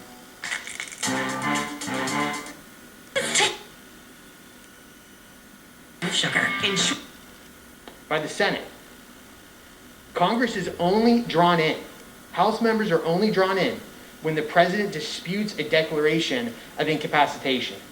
That's not what is happening here. We should respect that constitutional prerogative. Mr. Speaker, I'm also perplexed by my Democrat colleagues' attempt to force the hand of a man that they clearly have faith in to run our country. They must recognize that by calling for the president's immediate resignation, they're also advocating for Vice President Mike Pence to lead our nation. So therefore, they should have the full trust in Vice President Pence's decision-making and ability to act in a manner consistent with his constitutional responsibilities, just as he did last week. Further, I'm incredibly and deeply disappointed that the rule before us suspends prohibitions on engaging in personalities against the president. It's somewhat ironic. If we're truly worried about rhetoric, then we must set an example and ensure that civility and decorum remain an essential part. 30 seconds. The gentleman is recognized for an additional 30 seconds. Thank you. Mr. Speaker, we must set an example and ensure that civility and decorum remain an essential part of the American discourse. With that, I thank you and I yield back. The gentleman yields. Gentleman from Oklahoma reserved. Gentlewoman from Pennsylvania is recognized. Thank you. Just to clarify this provision about suspending the rule about personalities is so that we can have a full and frank discussion of just why the request is being made to invoke the 25th Amendment and just why this president should be impeached. It would be difficult, if not impossible, to describe the high crimes and misdemeanors and other misconduct which forms the basis of those requests if that rule were not suspended. And, you know, as I mentioned in my opening, I don't view this as a partisan resolution. We have members from all sides of the political spectrum now calling for the removal of this president. Members might want to check their news feed to see the growing list of civic, business, and religious leaders from across the country who've said enough is enough. This president is a clear and present danger. And with that, I would reserve. Gentleman from Pennsylvania reserved. Gentleman from Oklahoma is recognized. So, Pearsall delivered an emotional last send-off from his patrol car in Olympia, Washington. And in Roanoke, Virginia, Deputy Fire Chief Billy Altman gave a farewell of his own. Chief D's out of service.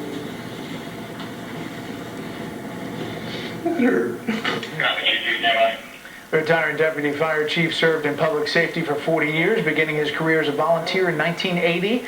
Just a quick moment on Special Report to thank two public servants for their years of dedication.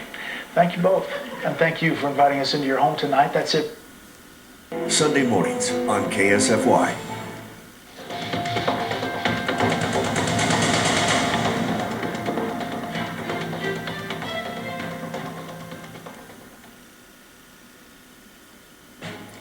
Tonight, Republicans joining the race to impeach President Trump as he shows no remorse for inciting the attack on the Capitol. The president, in his first public appearance since the riot, saying his speech stoking his supporters' anger was, quote, totally appropriate. And just in, Liz Cheney, the third-ranking Republican in the House, joining the Democrats' push to impeach him, potentially just hours from now. And the stunning new report why Mitch McConnell is said to be pleased with efforts to impeach. The FBI and Justice Department giving their first briefing 6 days after the Capitol attack. 170 cases open so far. Among the potential charges, murder and seditious conspiracy. And did the FBI warn of violence the day before the assault? Security ramping up for Joe Biden's inauguration in just 8 days. Metal detectors installed at the House chamber. Members of Congress warned of chilling new threats against them. All 50 state capitals on high alert. And the secret chat rooms where intelligence sources say new attacks are being planned. Plus the major change to U.S. vaccination guidelines designed to speed up the rollout. Who officials say should get their shots now. And the new CDC order for anyone flying into the United States. This is NBC Nightly News with Lester Holt. Good evening. We heard from the president today who offered no regrets or contrition for his role in egging on the attack on the Capitol. And so with 8 days left in his term, Democrats are focused on ending the Trump presidency the hard way, impeachment. And it appears they now have at least 2 Republicans ready to join them. That is, if Vice President Pence doesn't first trigger the 25th Amendment. Either way, the clock ticking down tonight. But amid the demands for accountability and answers over what happened last week, it's what could happen next that is consuming lawmakers this evening, briefed in chilling detail about extremists planning more deadly violence in the days ahead. All of this threatening to steal our attention from the COVID horror. The vaccinations now being offered to more groups, but still beset by bottlenecks and confusion. We're going to have more on that in just a moment. But first, major developments in the attack on the Capitol. Peter Alexander has late details. Tonight, President Trump, in his first public appearance since the Capitol riots, he's accused of inciting, expressing no regrets, and taking no responsibility when pressed by NBC's Kelly O'Donnell about his widely criticized remarks before the violence began. So if you read my speech, and many people have done it, it's been analyzed, and people thought that what I said was totally appropriate. That defiance as he faces becoming the first president ever to be impeached twice. It's really a continuation of the greatest witch hunt in the history of politics. It's ridiculous. It's absolutely ridiculous. I think it's causing tremendous danger to our country, and it's causing tremendous anger. I want no violence. But tonight, the Senate's top Democrat condemning that response. He blamed the violence that he helped cause on others. He blamed the divisiveness that he regularly caused on others. Donald Trump should not hold office one day longer. Tonight, House Democrats racing toward impeachment before the president leaves office in 8 days. Set to vote within hours to issue an ultimatum to Vice President Pence. Remove President Trump by invoking the 25th Amendment, or they will impeach Mr. Trump tomorrow. I think the president presents a clear and present danger to the well-being of the American people and to our democracy. He must be removed immediately. So far, more than 210 House Democrats back impeachment and just 2 Republicans. One of them, Liz Cheney, who tonight said the president lit the flame of this attack. Top House Republican Kevin McCarthy floating the idea of censuring the president, saying impeachment, quote, would have the opposite effect of bringing our country together when we need to get America back on a path towards unity and civility. And ahead of a potential Senate trial, one Democratic senator is urging against impeachment. I think this is so ill-advised for Joe Biden to be coming in, trying to heal the country, trying to be the president of all the people when we're going to be so divided and fighting again. President Trump in Texas today touting the border wall after meeting with Vice President Pence Monday, the first time they've spoken since the riots. An administration official describing it as a good conversation without indicating whether the 2 leaders discussed the 25th Amendment. The 25th Amendment is of zero risk to me, but will come back to haunt Joe Biden and the Biden administration. And just now, one more Republican has endorsed impeachment, so there are at least 3. Also tonight, the New York Times reports Mitch McConnell told associates he believes President Trump committed impeachable offenses and is pleased Democrats are moving to impeach him, believing that would make it easier to purge President Trump from the party. Lester? Peter Alexander, thank you. Federal authorities are warning members of Congress tonight about potential new attacks ahead of next week's inauguration, while stepping up a nationwide manhunt for everyone involved in the Capitol attack. Tom Costello with late details. Nearly a week since the attack on Capitol Hill, prosecutors and the FBI say they are working round the clock, pursuing leads in every corner of the country. Many of those leads broadcast on social media for the world to see. Since our call for tips, videos, and pictures, we have received more than 100,000 pieces of digital media, which is absolutely fantastic. And we are scouring every one for investigative and intelligence leads. Prosecutors say they have thousands of witnesses and expect to charge hundreds of people for their part in the insurrection. The day before the attack, an FBI office in Norfolk warned of intelligence suggesting war was coming to the Capitol.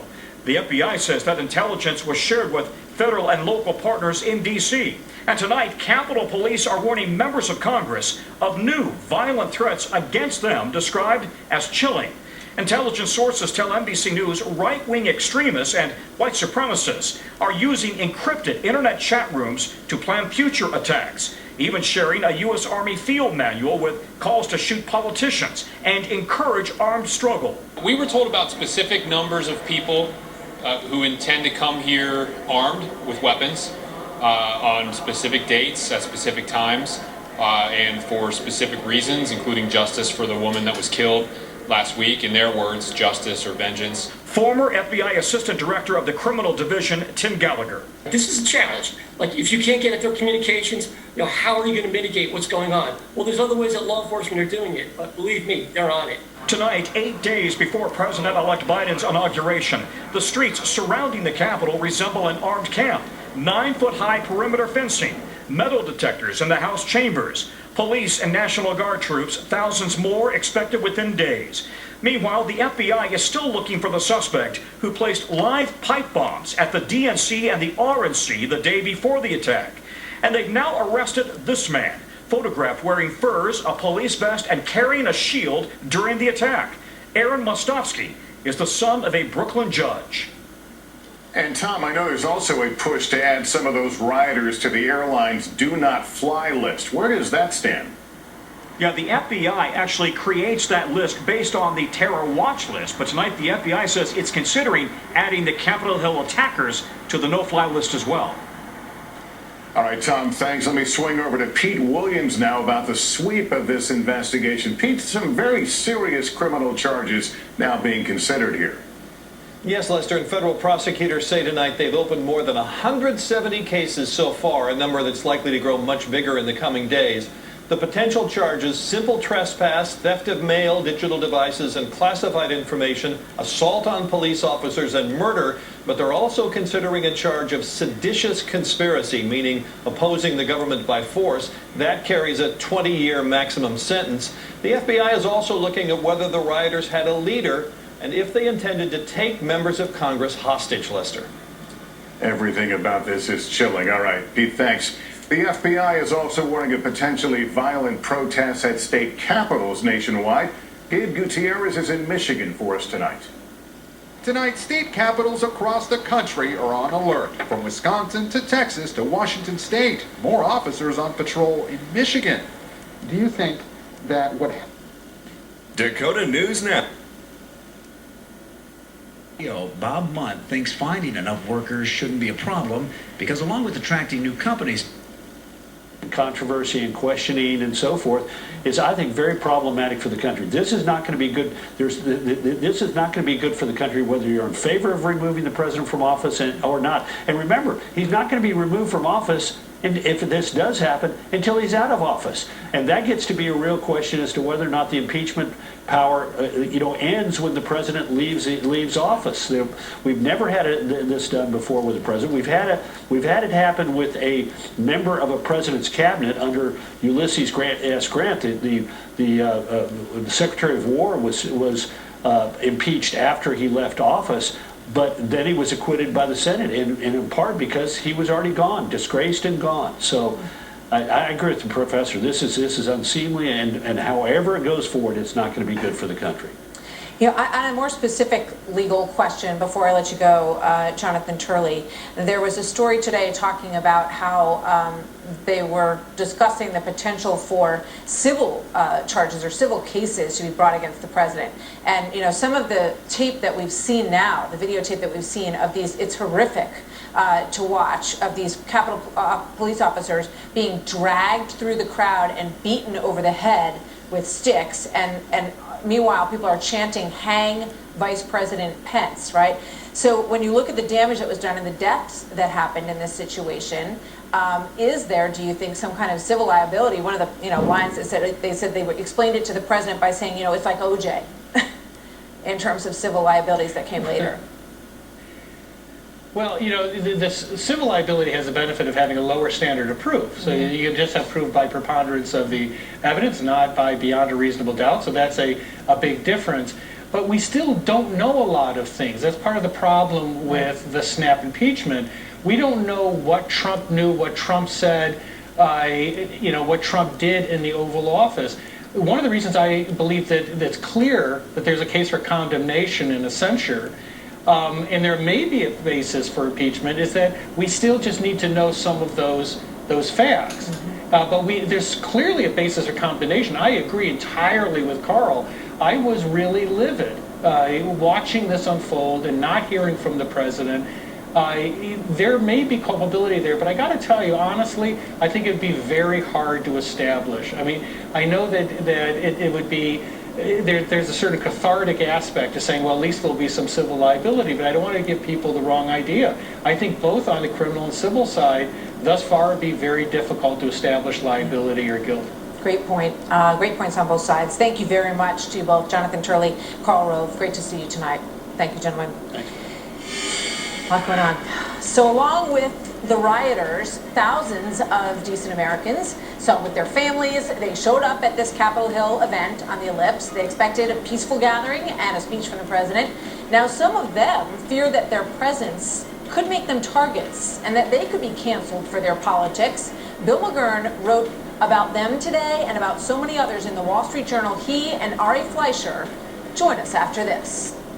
One-on-one, that's next Tuesday, January 19th at 10 p.m. Eastern, right here on MSNBC. Okay, and coming up next on the readout, the nation on edge. House Democrats received a chilling briefing on are probably going to help ward off any fog that would try to form with that moisture caught. Hardliners who think Trump can do no wrong, but in that sense, that they do not serve history or principle or our Constitution. So the Joint Chiefs Chairman, General Mark Milley, and the Joint Chiefs of Staff sent a message to the entire military, and that reminded them that their obligation is to support and defend the Constitution and reject extremism. It's a pretty extraordinary thing that this note went out. Why do you think General Milley thought it was necessary to do this? Because he's a man of principle. I'm not surprised. I talked to him some months ago. He made the same statement to me personally, that his oath was to the Constitution and to the laws of our country. And he is a man of principle, a man of great experience, and a man who is not afraid of political repercussions. He is more focused on policy and principle than he is on repercussions. He's a man of courage and a man of conviction. And I'm not surprised at that statement, which he has made to me personally, but I'm not surprised that he has conveyed that to others. I made a statement just the other day to all of those who work in the federal government that if they're given an order that they think is illegal or wrong, they have an obligation not to pursue that, and if not, they will have a legal responsibility themselves or an accountability. Before we go, I want to ask you, a member of Congress who was briefed tells us that thousands of armed pro-Trump extremists are plotting to surround the Capitol ahead of the inauguration. Were you briefed as well? Is there anything more that you can tell me? I have been briefed. We're taking steps to meet any challenge, which was not the case, obviously, last Wednesday on the 6th. We were unprepared for what was an armed assault by literally I don't know the exact number, but thousands of people. And this time we are prepared. We're taking every precaution to protect democracy. Yes, the Capitol building. Yes, the members. Yes, the staff, obviously. But what we are protecting is democracy. The ability in the face of threats, intimidation, and armed insurrection and sedition to continue to be the country that can be an example of how democracy ought to work. There are a lot of countries have shown how democracy ought not to work. A lot of countries that have had coups and overthrows of their government. But America has never had that. And we're not going to have it now. And I've urged everybody, all law enforcement, the military, and everybody to make sure that we have the resources necessary to confront whatever threat is brought to our door. His wealth to wield influence from Las Vegas to Washington to Israel has passed away after battling non-Hodgkin's lymphoma. Adelson, a Trump ally, donated nearly $250 million to Republicans in 2020. He was 87. In just 60 seconds, how the COVID crisis is driving a revolution in the way we buy cars. Age-related macular... Now temperatures still nice in the 30s and 40s, so we still have some melting going on. Dissent and protest. The siege on our Capitol last Wednesday was the furthest thing from peaceful protest. As a result of the violent and frightening events of the day, 6 lives have been lost. This includes 2 courageous Capitol Police officers who put themselves in harm's way to protect us, secure the building, and restore order. We will never forget their selfless sacrifices and bravery. Our deepest prayers remain with their families, friends, loved ones, and the entire United States Capitol Police Force as they grapple with their heavy loss. As we seek to pick up the pieces and move forward healing our nation, I'm concerned that the majority is proceeding with the wrong course of action. Earlier today, Mr. Speaker, the Rules Committee met and reported out a rule for consideration of House Resolution 21. Offenses being investigated include beating and assaulting police officers, planting pipe bombs at the RNC and the DNC entrances, theft, sedition, and more.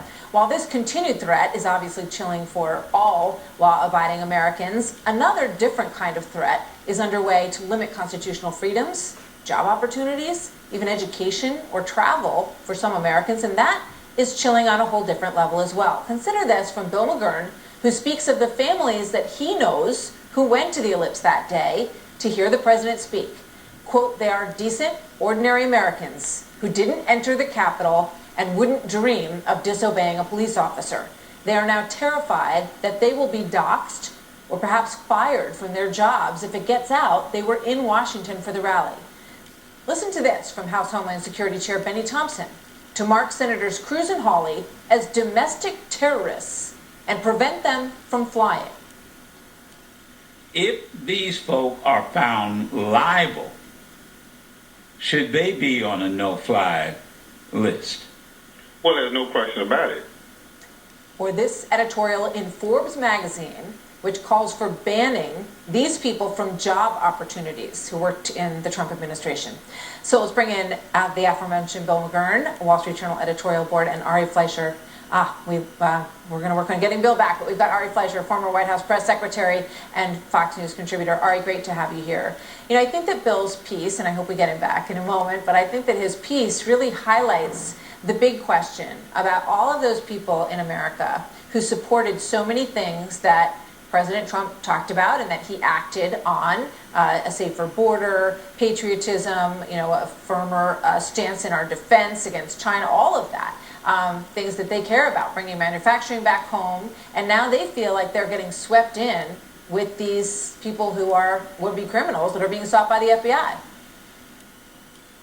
Yeah, absolutely. Bill's piece did a superb job putting his finger on a time-honored American tradition enshrined in the First Amendment to the Constitution, which is the right to peacefully assemble. And for anybody who was on the ellipse, who took a flight to Washington, wanted to fly home, who even came up to the Capitol so long as they stayed outside the Capitol and engaged in no violence, they are exercising their First Amendment right to protest, to carry signs. And I look at it the exact same way I did the rioters this summer. If you walk down the street chanting and carrying a sign, God bless you, you are exercising that right. If you looted, if you committed violence, if you burned down a police station, if you entered the Capitol, if you attacked a cop, Blue Lives Matter, then you should be prosecuted to the full extent of the law. But there is an immense difference between those who break the law and those who peacefully gather. And every politician should be sensitive to that. You know, I agree with you 100%. And I felt that way last summer, and I feel that way now. And it seems as if there are a lot of people who can't make that bridge, right? The Newburgh Address appealed to their loyalty as citizens to make the American experiment happen. Every officer in the armed forces is read the Newburgh Address. I suspect today the document that was written by the chairman of the Joint Chiefs of Staff forever in American history will be equal, if not just a little bit below, the importance of the Newburgh Address. It laid out clearly and specifically that the armed forces of the United States does not only not engage in these activities, but are opposed to these activities and refer to the people who did it as insurrectionists and insurgents. The armed forces does not play in this game to the, I'm sure to the chagrin of Donald Trump and all of the people who in right-wing fever swamp have been for months saying that the military is coming to the rescue. Mike Flynn and special operations are going to arrest Nancy Pelosi. Not happening. We will defend the Constitution. The Constitution is the lawful order, and in less than a week, there will be a new president who will command all U.S. forces. That makes me feel better because, hearing about the Secret Service person, and I have tremendous respect for the Secret Service. They are such great professionals, and, they protected the first black president for 8 years, so I know they know what they're doing. And, the military, I grew up around military folks, and so you want to believe that these two institutions they're not corruptible. Maybe some ex-military might participate in shenanigans, but we got to be able to trust that, the National Guard, the Secret Service, the uniformed military are going to protect our democracy. That makes me feel really, really much better. So now we'll go to you, Lieutenant Governor Fetterman. On the issue of police, we've seen investigations, all over the country in various states, where law enforcement officers who were off duty were part of the mob. Now that these officers and their unions, to be very specific, understand that there were cop killers in that mob, and that police are also the target of people like the Boogaloo Boys who are promising they're coming back to D.C. and who have killed cops. Now that they understand that, do you think that this unbreakable support between particularly white police officers, to be blunt, and Donald Trump, is that spell broken? And do you trust uniformed police to protect your capital? Because apparently that's also being threatened, every capital.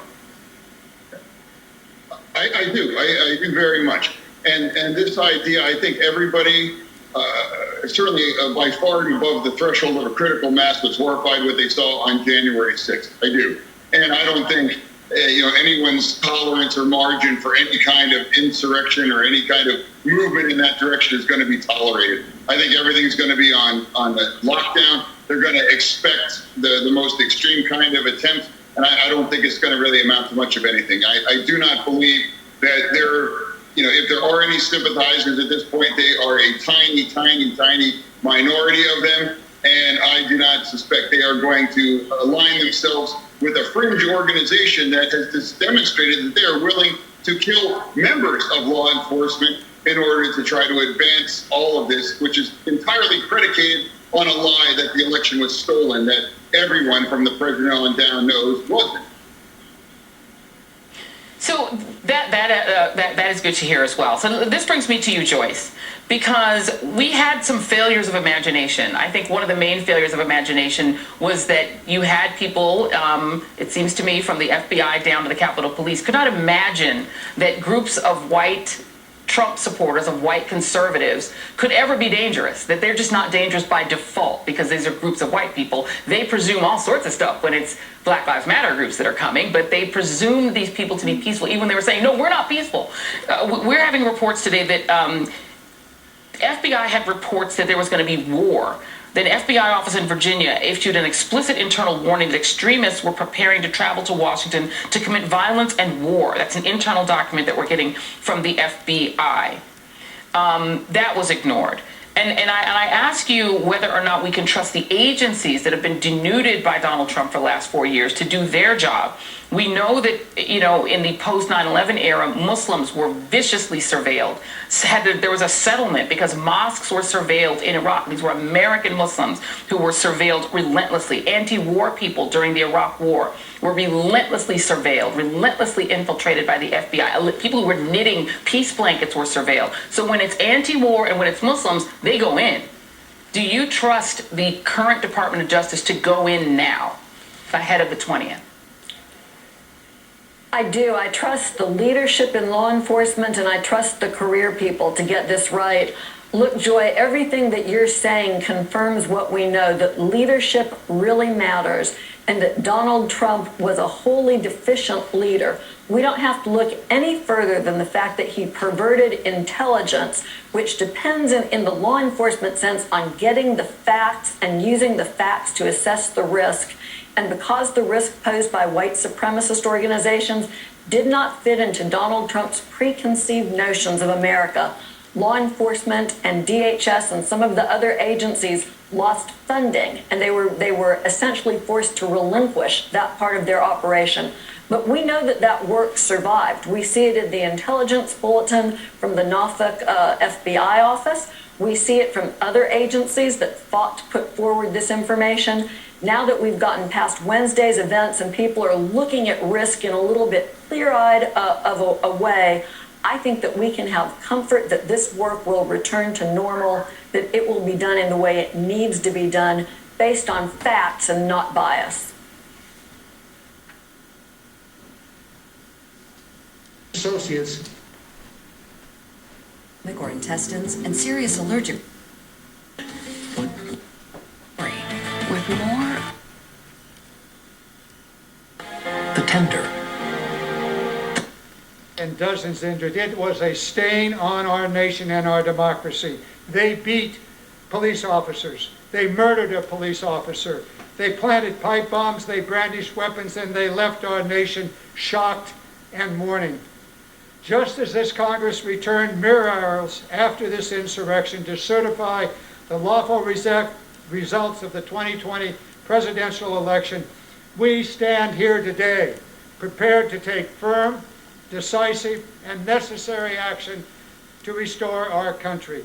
No president who invites thousands of his most devoted supporters to Washington and urges them to fight his political enemies by committing a seditious act on our democracy should be allowed to remain in office. If Vice President does not act, then to hold the President accountable, then we leave this nation vulnerable to future demagogues. And that brings us here today on this somber day to carry out our sacred oath to defend and protect the Constitution from all enemies, foreign and domestic. I will vote to impeach those responsible, and I urge my colleagues to do the same. I yield back. Gentleman yields. Gentlewoman from Pennsylvania reserves. Gentleman from Oklahoma is recognized. Thank you, Mr. Speaker. Mr. Speaker, I yield myself such time as I may consume. Gentleman is recognized. Thank you, Mr. Speaker. Mr. Speaker, if we defeat the previous question, I'll offer an amendment to the rule to immediately bring up a resolution establishing a bipartisan national commission on the domestic terrorist attack on the United States Capitol. This commission, modeled on the 9/11 Commission, will be charged with examining and reporting upon the facts and causes relating to the attack that occurred on January 6th of 2021, and with providing appropriate findings, conclusions, and recommendations for corrective measures. I can think of no more appropriate path for Congress, Mr. Speaker, to follow than by ensuring a bipartisan commission reviews all evidence and reports back to us on this horrific event. Mr. Presidency since George Washington will still proceed. In this manner, America serves as a beacon of freedom and democracy for the entire world. But instead of looking forward, the majority is today looking backward. I understand the anger and emotion all members feel after the events of last Wednesday. And yes, the president does bear some responsibility for what occurred. Certainly, he will have to deal with the ramifications of Wednesday's events for the rest of his life. But I differ with my colleagues in the majority in that I do not believe their proposed course of action, impeachment, is the appropriate solution.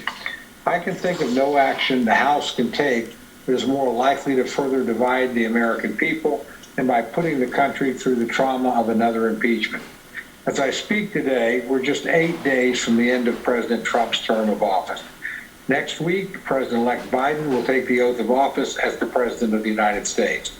At a time like this, we should be seeking a path forward, a path toward healing the American people.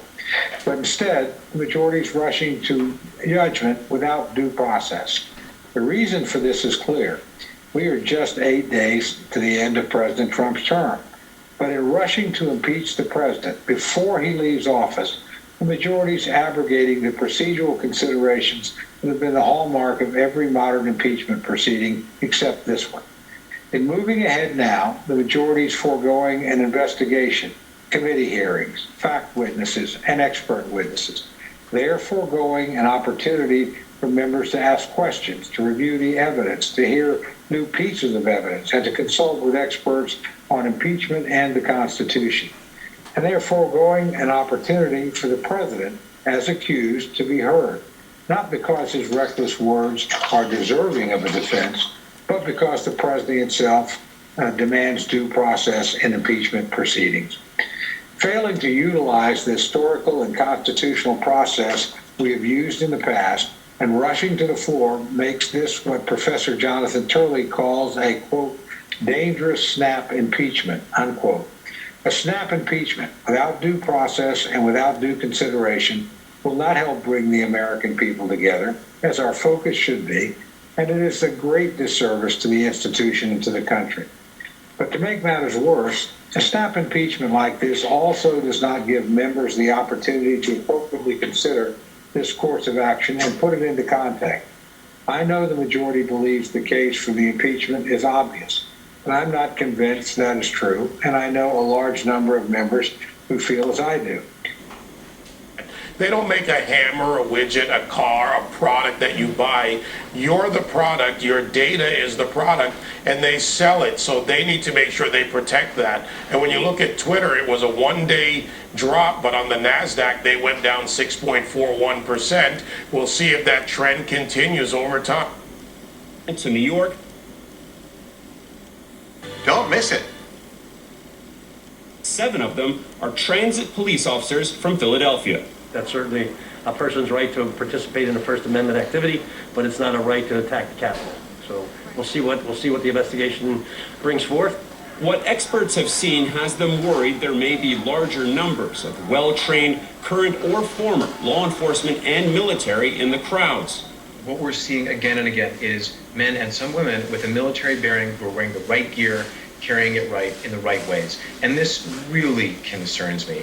The rioter, who was shot and killed as she tried to climb through the broken pane of a door, Ashley Babbitt, was an Air Force veteran. Larry Brock, who's seen here, is a retired lieutenant colonel in the Air Force Reserves. He's now been charged. Before his arrest, he told the New Yorker magazine he assumed he was allowed into the building. There are reports of others with military training. Once civilian judicial system is done, the military judicial system should be involved. And Aaron, we asked the U.S. Capitol Police about that officer specifically who was in that red MAGA hat. Now, they did not comment on him exactly, but we did just get a response back. They said that they are actively reviewing open source material, including video, to find out whether any of their officers or officials violated any of their regulations. They say that they're being investigated and could face disciplinary action, including termination, so being fired. They do note that several of their officers, and we have reported that there are 2 of them, that they have been suspended. So far, Aaron, no law enforcement that we know of has either been charged or arrested. Aaron. All right, thank you very much. Up during that time frame, the eastern half of the area, more so Thursday afternoon and night, as sort of hand it off to the states, give them some high-level guidance, but basically say good luck. That clearly has not achieved what we needed to achieve, and so now I think there is an opportunity to say, how can we have a national strategy? What federal resources can be brought to bear to help states with this very audacious goal of trying to, conduct the largest vaccination campaign this country has ever done in modern history? So I think recognizing that the federal government can't just, take a light touch on this issue and really needs to dig in and help states, because the sooner we get all states protected, the sooner our lives can get back to normal, we can restore our economy, et cetera. You work with healthcare workers at Johns Hopkins, and I wonder if you can help lay people like myself understand what seems to be sort of an oddity. The fact that there are, at least anecdotally, a large number of healthcare workers who are reluctant to take this vaccine. Help us explain that. Sure. So this is something that we see every year. Healthcare workers, though they work in facilities that are, surrounded by science, they're regular people too, and they're subject to the same disinformation campaigns that are, waging against the American public to try to discourage them against getting vaccinated. So it's very much something that we have to should have anticipated and should have planned for how to boost confidence and to educate and to encourage people not only about the importance of getting vaccinated, the safety of vaccines, the benefits of getting vaccinated, but also, again, about the threat that this virus poses. And that's another dimension that, is somewhat new. Seasonal influenza isn't typically politicized at the same level that COVID-19 has. And, you have people who just openly deny the existence of the virus and deny it as a threat to them. And if people fall in those categories, you can imagine why. Several months he has fed the American people baseless lies that he won re-election last November. The president has fueled rage among his supporters and turned some Americans into domestic terrorists. He directed his supporters to come to Washington to stop the peaceful transfer of power and overturn the results of a free and fair election. For several hours, this violent mob ransacked the Capitol and brought the joint session of Congress to a halt, delaying the counting of electoral vote. We later found that the rioters' plan was to hang the vice president, assassinate the Speaker of the House, and hunt down individual members of Congress. In the end, 5 Americans were killed, including a United States Capitol police officer who was beaten with a pole of an American flag. Dozens were injured, and serious damage was done to the Capitol. It is clear the President of the United States incited this insurrection, which is clearly an impeachable offense. He has had almost a week to do the right thing. He has refused to resign. He has failed to take responsibility. He has demonstrated no remorse. Vice President Mike Pence, for his part, has also so far refused to invoke the 25th Amendment. We have been left with no other option than to consider the second impeachment of Donald J. Trump. None of us wants to be in this room today. Instead of preparing for the inauguration of a new president, we have new fences surrounding the Capitol, thousands of National Guard troops protecting the nation's capital, and every day we learn about new threats to our democracy.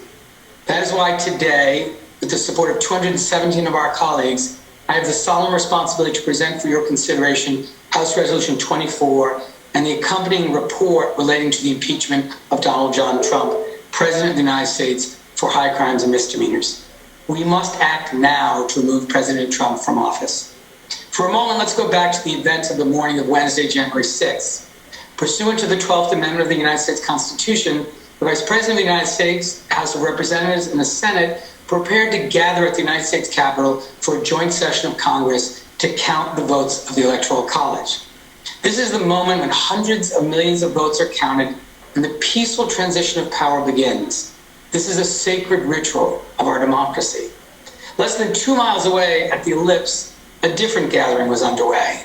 Thousands of President Trump's most diehard supporters gathered as a result of the president's calling people to Washington. Shortly after Congress began to carry out its constitutional duty, a violent mob stormed the Capitol building armed with guns, bats, shields, zip ties, and chemical spray. Some were clothing promoting the QAnon conspiracy. Others carried the battle flag of the Confederacy, a potent symbol of slavery, racism, and treason. There is no question that the insurrection at the Capitol was incited by the president. However, this is not just about what President Trump did on January 6th to incite the insurrection, but also what he did in the months leading up to that fateful day. On December 19th, for example, he tweeted, and I quote, "Statistically impossible to have lost the 2020 election. Big protest in D.C. on January 6th. Be there, will be wild." The report that has been submitted to the committee clearly lays out the case for impeachment and details a pattern of behavior by President Trump, who has attempted for months to maintain power by subverting the will of the American people. After his loss to President-elect Biden, President Trump filed 62 frivolous lawsuits, raising baseless claims of election fraud, which were quickly rejected by the courts. He requested an investigation by the Department of Justice, which just as quickly closed its investigation into vote tabulation irregularities based on a lack of evidence. On December 23rd, President Trump called Georgia Secretary of State Brad Raffensperger to request that he, quote, find, end quote, enough votes to reverse the Georgia presidential election results and threatened Mr. Raffensperger with criminal penalties if he failed to do so. In the run-up to last Wednesday's insurrection, President Trump also pressured Vice President Pence to reject the electoral votes of states he lost, a request the Vice President refused to do because doing so would have been illegal. Desperately running out of options, President Trump called on his supporters to fight for him. On January 1st, the president directed his supporters to come to Washington to rally for the express purpose of overturning the results of the November 2020 presidential election, tweeting, "The big protest rally in Washington, D.C. will take place at 11 a.m. on January 6th. Location details to follow. Stop the steal." The day before the rally, he called on his supporters to step up and fight back. On January 6th, thousands of President Trump supporters gathered to attend the Save America rally at the Ellipse, which is just south of the White House. That morning was his last-ditch attempt to maintain power and overturn the results of the presidential election. In the hours before the Save America rally, the president tweeted 12 times, continuing to spread false claims that the election was rigged and encouraging his supporters to fight and be strong. During the rally, several of President Trump's allies spoke in incendiary terms on his behalf, including his personal lawyer, Rudolph Giuliani, who said, "Let's have trial by combat." The president's son, Donald Trump Jr., warned Republican Congress members that if they did not support his father, quote, "we're coming for you," end quote. President Trump was the last speaker at the rally. He continued to insist falsely that he had won the election in a landslide. He encouraged the crowd to fight much harder. President Trump attacked members of his own party, saying that you got to get rid of the weak congresspeople, the ones that aren't any good, like Liz Cheney's of the world. And in a parting admonition to the crowd, he warned, and I quote, "If you don't fight like hell, you're not going to have a country anymore," end quote. President's supporters took him at his word. We all witnessed what happened next. Thousands of angry, violent domestic terrorists stormed the Capitol building. They scaled walls, shattered windows, and left a path of destruction in their wake, defacing historic statues, destroying monuments, and smearing their feces, blood, and urine throughout the halls of Congress. In the ensuing conflict, 5 people were killed, including a Capitol Police officer. Members of Congress, the Vice President, congressional staff, and members of the press fled for their lives. And the joint session certifying the Electoral College results was delayed. Even when it was clear that things had gotten completely out of control, President Trump released a video on Twitter where he failed to denounce the attack. In fact, he told the rioters, and I quote, "We love you, you're very special," end quote. Instead of lowering the temperature and trying to restore order, President Trump doubled down on his false claim, and he said, "The election was stolen from us, it was a landslide election, and everyone knows it," end quote. Once again, the president has left us no choice. Congress must impeach the president immediately. The framers anticipated the exact circumstances that bring us here today. One of their chief concerns was to provide adequate safeguards to protect against corruption and preserve the integrity of the democratic process, especially our sacred elections. For this reason, the framers provided the House of Representatives with the sole power of impeachment and the Senate with the authority to conduct a trial where the president is afforded ample due process rights under the law. Separate and apart from these proceedings, the 14th Amendment recognizes that there must be accountability for anyone who has engaged in insurrection or rebellion against the people of the United States. By endangering Congress and the democratic process, President Trump violated his oath to the Constitution and threatened to topple the republic. He incited the January 6th insurrection for one purpose: to maintain the presidency at all costs, despite the will of the American people. The president is a clear and present danger to our democracy and our national security. He must be removed from office immediately. It's clear to everyone that no matter what, I'm following. Right, girl? Kelly Loeffler was on stage in Georgia with Donald Trump, and she said that I will vote tomorrow to overturn this election, to raucous applause. Every Republican supported Kelly Loeffler when she ran on a pro-coup platform in the Georgia runoff campaign. It wasn't subtle, it was explicit. She supported an overthrowing of the election based on fabricated fraud. There wasn't a single Republican that said, wait a minute, I don't know that I can support somebody that's running for Senate on a pro-coup platform. Not one person said that. She said it on stage with the president. They all support her. Mitch supported her. The NRSC did. Look, this went all the way down. And so, there are a couple exceptions, Adam Kinzinger, Mitt, of course, but man, 90% of the Republicans in Washington supported the insurrection. It was just a matter of whether they silently coddled it or whether they actively encouraged it and incited it. Yeah, indeed. I mean, on the silently coddled side, Jelani, I put Mitch McConnell, who was happy to let the insurrection whip up what he thought were going to be votes to keep him in the majority. But then when the Jewish guy and the black guy won, suddenly he's like, I'm sick of this Trump guy. He's got to go, right? I mean, it's like now that he doesn't need Trump anymore. He got his tax cuts, got his judges, and lost his majority because of the results of the Senate race, which he blames on Donald Trump. Now he can conveniently be like, right side of history, jumping over. It is not credible. No, it's not. It's strategic, and you can understand what the calculations are there. But the fact of the matter is that people saw this coming from a mile away. And to give you another comparison that's really not very deep in history at all, but when we saw the destruction, the bombing of the Oklahoma City building in 1994, and that target, 168 people killed, it was directly connected to the rhetoric that people have been using, anti-government rhetoric which had become prominent then as now in the Republican Party, and the reckoning with consequences, saying that even if we didn't directly nurture and assist Timothy McVeigh in what he did, we created a climate in which these kinds of sentiments thrived.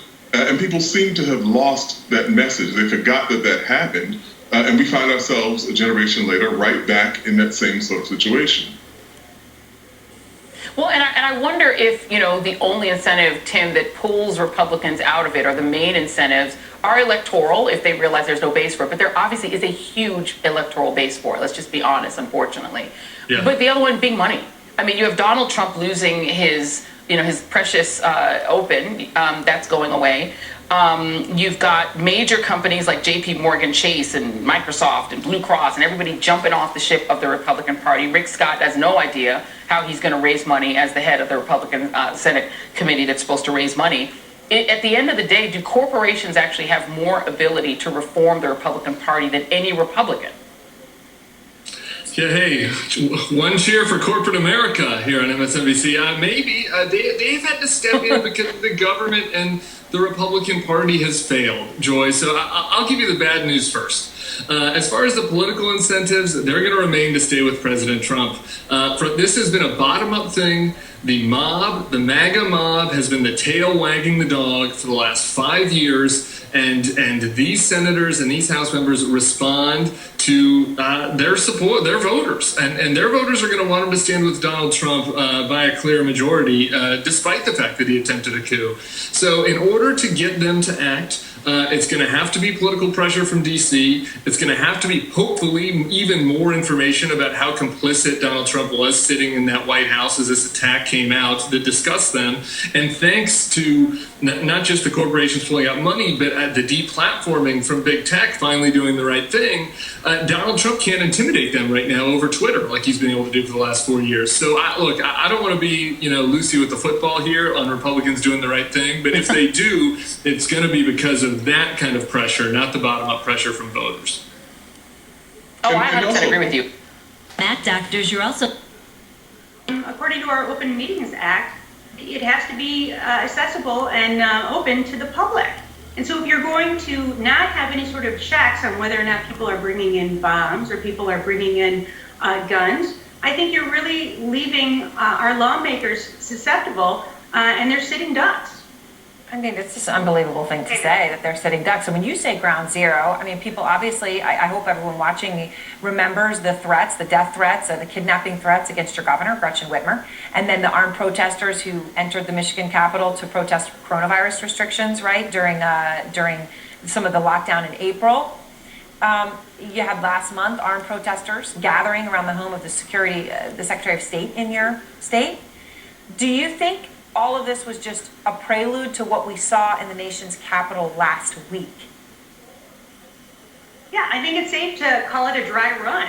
I think people from around the country saw what happened in Michigan and saw really how easy it was to take over a state capitol building.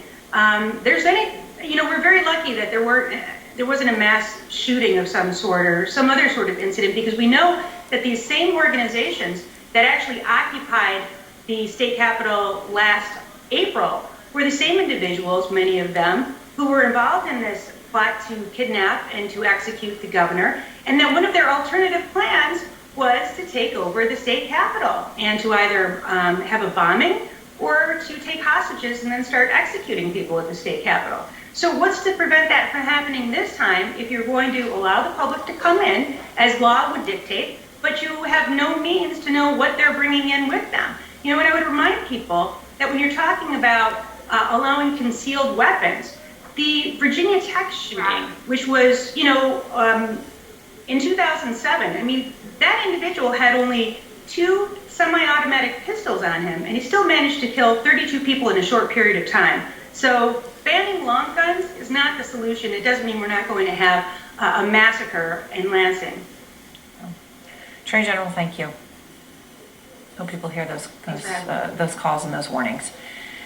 And next, the president was in and talk to people and develop a with multiple sclerosis when the pandemic struck. He died of COVID-19 in the spring. Lopez tried to channel his grief into schoolwork. He's a sophomore studying jazz drumming at New Jersey City University. Multiple times I thought about quitting, I thought about just forgetting it all. Music kept him moving forward. The drums, that's what prevented it. My love for music, it is hard, but the love outweighs the stress. Schools are doing what they can to keep students enrolled. Lopez's school, New Jersey City University, is a campus where the majority of students are minorities, and many are from the lowest income bracket. The school provided loaner laptops and Wi-Fi hotspots for homebound studies, in-person classes for visual or high-touch programs, open dorms and libraries for those who need them, and socially distanced sports teams operating on a limited basis.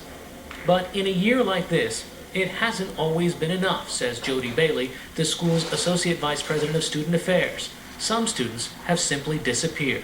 I worry about them because of rent, and I worry about them because of food, and I worry about them because of the medical issues that their families have. We know that low-income and minority families in general don't seek out medical assistance as quickly as they should for a variety of reasons, and COVID could tear their families apart. I worry for them. If my friends are doing it, then we should all take a break together, but... Melanie Alvarez, a senior at California State University at Northridge, has felt nearly all of the pressure points and one more. She was the first to graduate high school in her family, the first to go to college. All eyes have been on her. The pandemic happened, I think my brother and my sister were all looking to me like, okay, what is she gonna do? Is she gonna drop out? Is she gonna stay in college? And it was hard to tell my brother, you know what, you have to push through, because I also felt at one point that I didn't want to continue anymore. Alvarez says close friends and study partners have taken a break in recent months, but she decided to continue. The stakes seem too high. He has been meeting to consider a resolution to impeach President Trump for inciting an insurrection against the U.S. government. We expect to see the committee complete their work tonight after votes in the House, with floor debate tomorrow when the chamber gavels in at 9 a.m. Eastern. Michigan State University law professor Brian Culp back with us. He's author of Unable, The Law, Politics, and Limits. Inform the House that Mr. Young will vote nay on the motion to move the previous question on House Resolution 21.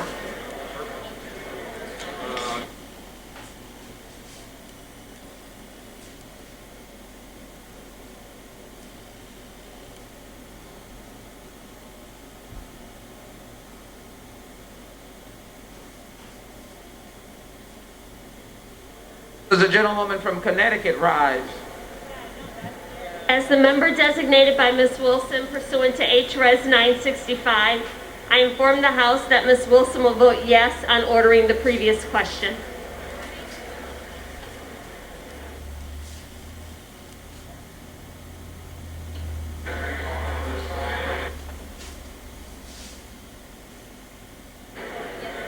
For what purposes does the gentleman from Massachusetts rise? As the member designated by Mr. Moulton of Massachusetts pursuant to H.Res. 8, I will inform the House that Mr. Moulton will vote yes on ordering the previous question.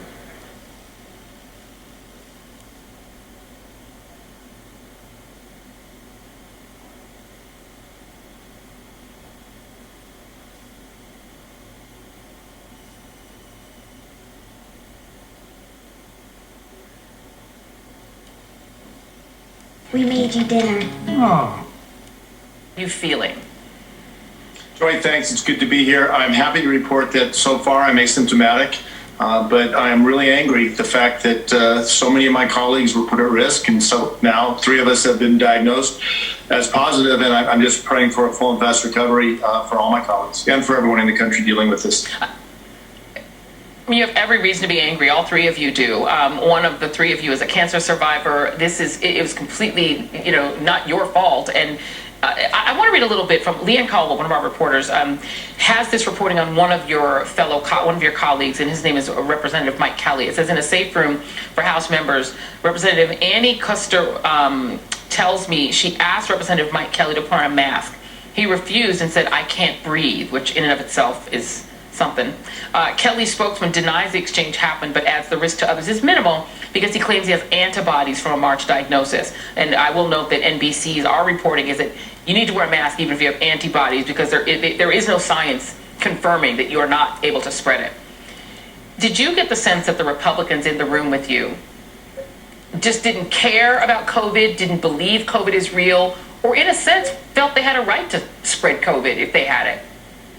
I think it's just sheer contempt, as I said in my statement. I think they look at their colleagues. I think they look not just our fellow members of Congress. It's the staff, the people who work in the Capitol. It's people when they fly in airplanes and refuse to wear a mask and say, I don't care if you get sick. I only care about myself. This is pure selfishness, and it's not just disrespectful, it's disgraceful. There is an attempt now. There are House members will now be fined if they don't wear masks on the floor. Fines for members not wearing masks on the House floor will be included in House rules tonight. Senior Democratic aide has told us that there'll be a $500 fine for the first offense, $2,500 fine for the second offense. Do you actually feel also that yourself, your staff members, and other members of Congress should be able to sue Republican members who deliberately put you at risk? So it's a complicated question. Look, I know my greatest exposure was during that 5 hours we were in the secure space during Wednesday's attack on the Capitol. But I can't say for certain that's where I got infected. I was in the Capitol all day Thursday. I drove home. I've been driving back and forth to try to reduce my exposure, but I still made pit stops along the way. But just out of respect for each other, a face mask is not a political statement. A face mask is a simple device to try to reduce the spread of this virus that is causing death and devastation across our country. We could do this if we work together, and that's why I'm so upset about the disregard of my Republican colleagues.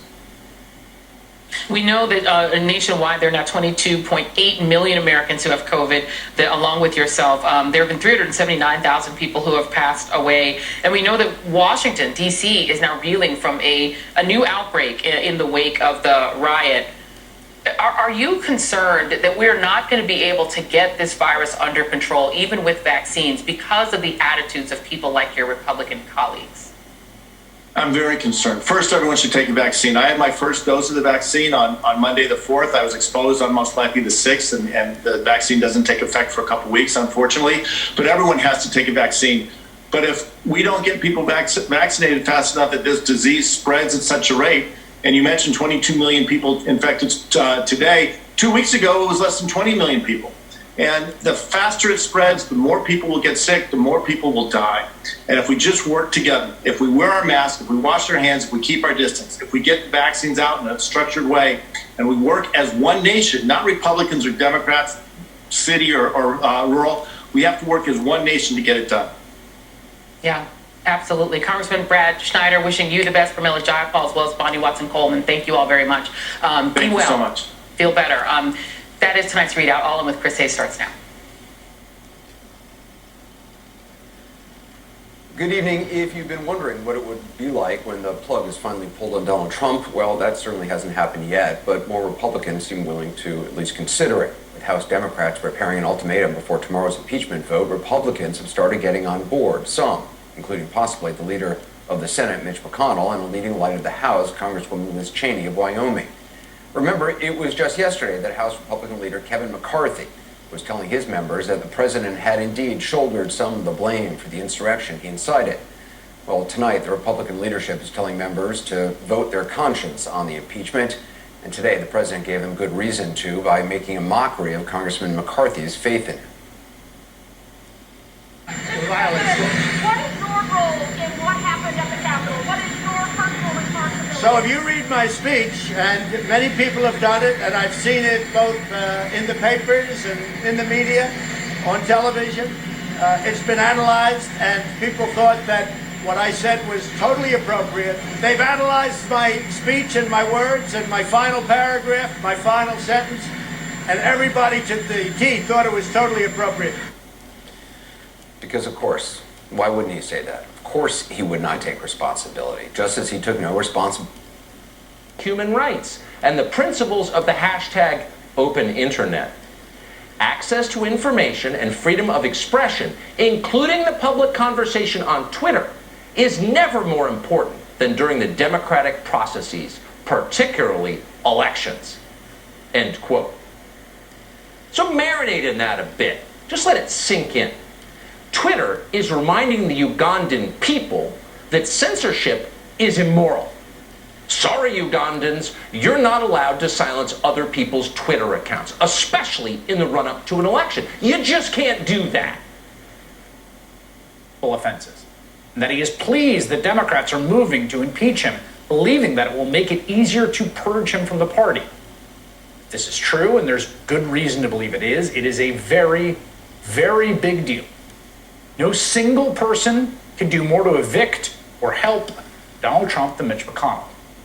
Remains an open question as to whether McConnell will actually do anything, but with every hour that passes, the dam sustaining Trump's support crumbles a little bit more. Times also reports House Minority Leader Kevin McCarthy, of course, who supported the president in his seditious attempt to overturn the election, has asked other Republicans whether he should call on Mr. Trump to resign in the aftermath of the riot at the Capitol last week. Meanwhile, Congressman John Katko from Central New York became the very first House Republican to support impeaching Trump, but now he already has company. Congresswoman Liz Cheney, of course, yes, the daughter of Dick Cheney, the number 3 Republican in House leadership. She now says she will vote to impeach Trump, and not reluctantly. She released a searing statement condemning the president, saying, quote, "Much more will become clear in coming days and weeks, but what we know now is enough. The president of the United States summoned his mob, assembled the mob, and lit the flame of this attack. Everything that followed was his doing. None of this would have happened without the president. The president could have immediately and forcefully intervened to stop the violence. He did not. There has never been a greater betrayal by a president of the United States of his office and his oath to the Constitution. I will vote to impeach the president."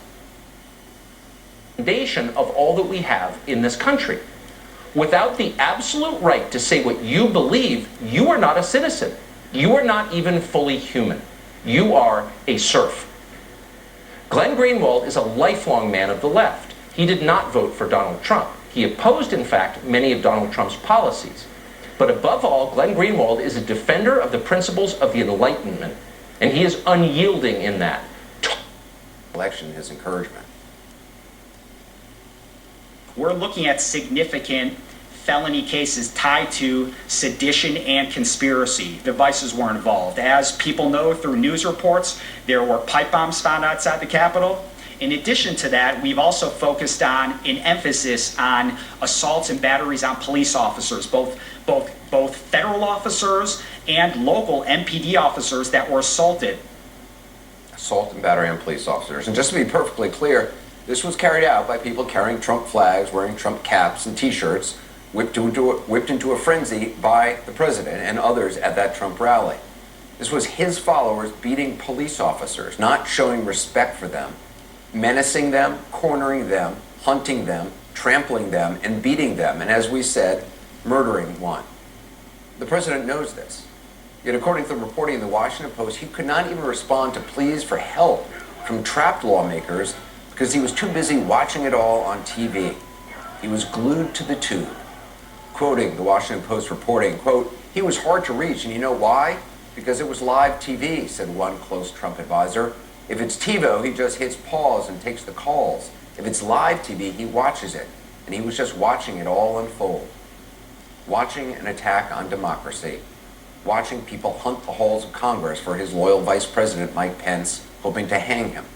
Watching people with zip ties search for Nancy Pelosi and others. What do you think the president was thinking while watching that and not responding to send in National Guard or immediately addressing his followers, ordering them to stop? I mean, was he watching, hoping it would continue? Was he hoping the man he had just tweeted against, his own vice president, would be killed? Was he hoping Nancy Pelosi would be? Was he hoping this would somehow usher in a new Trump era in America? And then Ivanka could take over after that, and then Donnie Jr.? Hard to imagine it's possible that the president could have hoped that this actually would result in him continuing on in power or in some new form of power. and what is false, what kind of speech is dangerous, what kind of speech isn't dangerous. And that's why the amazing thing is that in the wake of Twitter and Facebook's ban of President Trump, you had numerous democracies around the world who have no love lost for Donald Trump. Quite the contrary. Chancellor Angela Merkel in Germany, the president of Mexico, French ministers who came out and said this is extremely dangerous, that Silicon Valley is anointing itself the world media that controls and is more powerful than other democracies because they know that's coming for their democracies as well. If McConnell sits on his hands as minority leader in an impeachment trial, you're looking at a vastly increased odds that Donald Trump is convicted by the Senate. That's the power and the sway that and the respect that he commands from the Senate Republican Conference. What do you make of the Liz Cheney statement? I have to say, she is someone who was targeted by the president, I think actually in that speech. Before the Capitol mob descended on the Capitol. I think he called her out. She has been a critic of the president. That statement, though, was really quite something.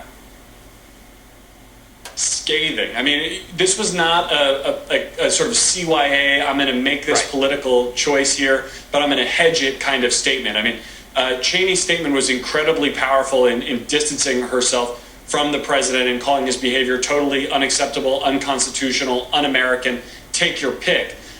Look, Cheney in the House and Mitt Romney in the Senate, arguably for different reasons. I mean, Romney's political career is all but over just as a function of his age and his time in the spotlight. Cheney's less so, are making a bet on a different future for the Republican Party, of a Trump-free or Trump-rid Republican Party that might look more like what it looked under the last Republican president, or like it would have looked under a President Romney. I mean, they have chosen, and a few others, to try to see around a corner that doesn't include Donald Trump. And we're all going to watch in real time over the next months and years as this civil war goes on within the Republican Party for what that's going to look like when Donald Trump is no longer the president. He's already lost his megaphone. He's about to lose.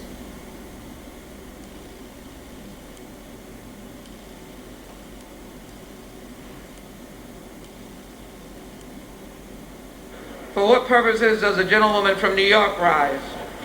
Madam Speaker, as the member designated by Mr. Deutsch of Florida, pursuant to H-Res 8, I inform the House that Mr. Deutsch will vote yes on ordering the previous question.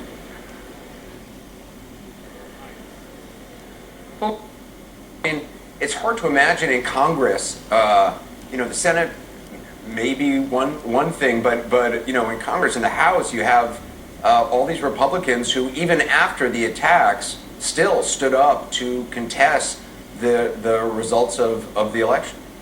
Yeah, the president, I think, Anderson, perhaps at no other point has he been more so in this position. He is in the most precarious position he has ever been politically as president of the United States. He now has members of his own party saying out loud that they're willing to vote to remove him from office, even when he just has about a week or so left until the end of his administration. His own advisors have been urging him, almost begging him to please tone down the rhetoric. You were mentioning this just a few moments ago, saying, you have to tone down this rhetoric because you are running the risk of not only being potentially prosecuted after you leave office for inciting an insurrection, you may be sued. You may be sued for money that potentially he doesn't have after he leaves office. And so they've been trying to warn him over and over and over again that he's putting himself in a very serious position. And the president has, as you were just pointing out a few moments ago, he's been watching all of this on TV, not really taking seriously just how damaged he is. He is not a lame duck anymore, Anderson. He is a wounded duck. And his days may be numbered. And as I said, may not be the number 8, Anderson. Jim McCosker, I appreciate it. Thanks.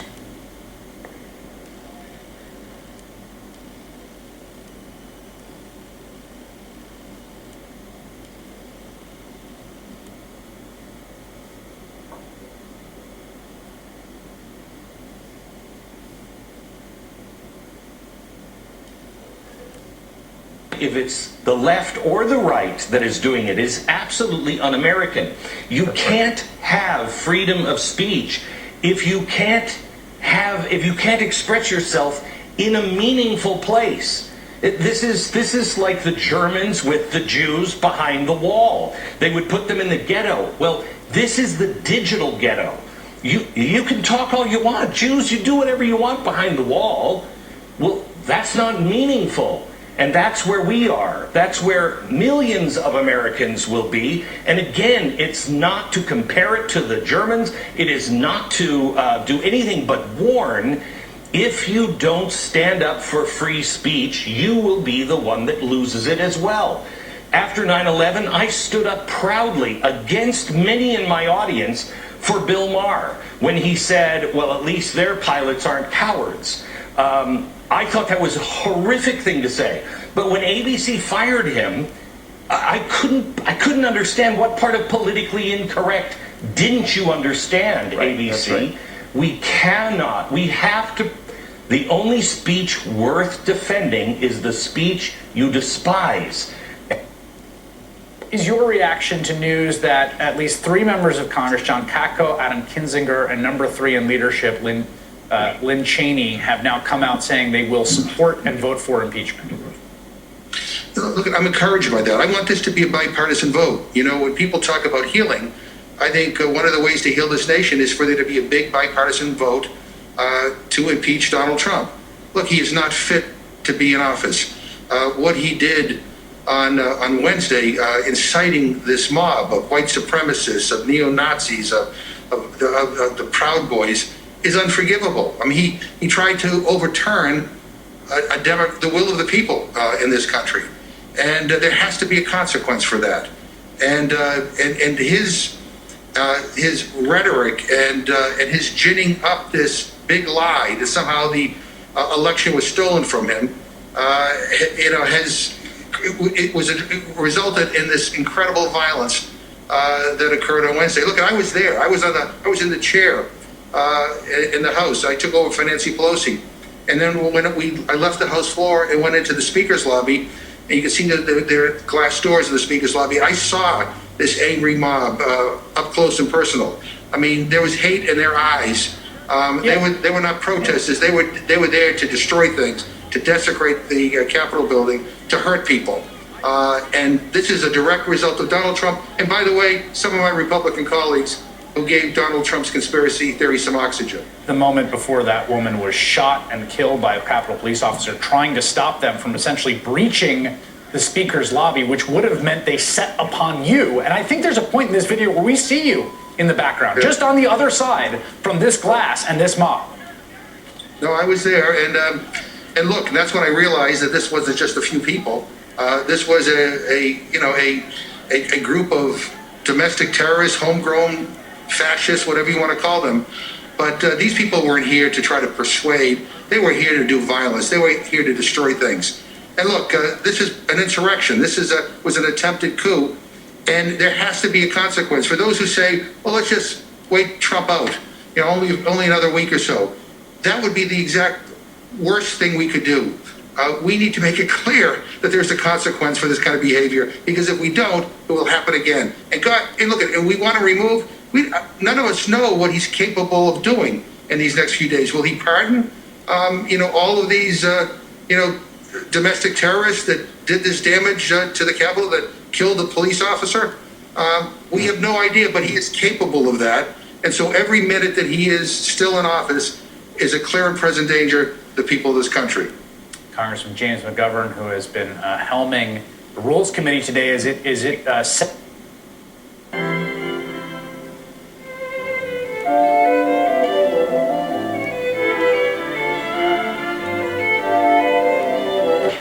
Is causing tremendous anger. I think it's causing tremendous danger to our country. If you read my speech, and many people have done it, and I've seen it both in the papers and in the media, on television, it's been analyzed, and people thought that what I said was totally appropriate. Who? Not you, not me. The only people who thought it was appropriate were the members of that mob, those would-be terrorists that responded to his words by attacking our democracy. Turns out that now, even die-hard Retrumplicans are doubting their dedication. McCarthy, okay? the big man for the Republicans in the House, seeming to step away from Trump. We will not wait to 4 years from now to change this. We are going to fight this now. President Trump won this election, so everyone who's listening, do not be quiet. Do not be silent about this. We cannot allow this to happen before our very eyes. Join together and let's stop this. I want to remind you, that's who this guy is. Okay? Does that sound like this is just due process? Does that sound like sorry that we lost, not happy about it? No. Fight this now. Stand up now. Come now. This is a call to arms for them. Okay? That's how they played it. Now, did they think it would result in an actual call to people carrying arms to the Capitol? Maybe not. But they still said it in a way that obviously wound up instigating it because it happened. Okay? And what did McCarthy and all the others do when they came? The people he invited to come, the people he told to fight. They ran because they knew it was wrong. You didn't see Ted Cruz there with open arms. Thank you for supporting my efforts on this. They ran. So, where does it stand with them? It's hard to tell because a lot of this is reporting. They're not coming out and saying it to you directly. They may say it with their votes.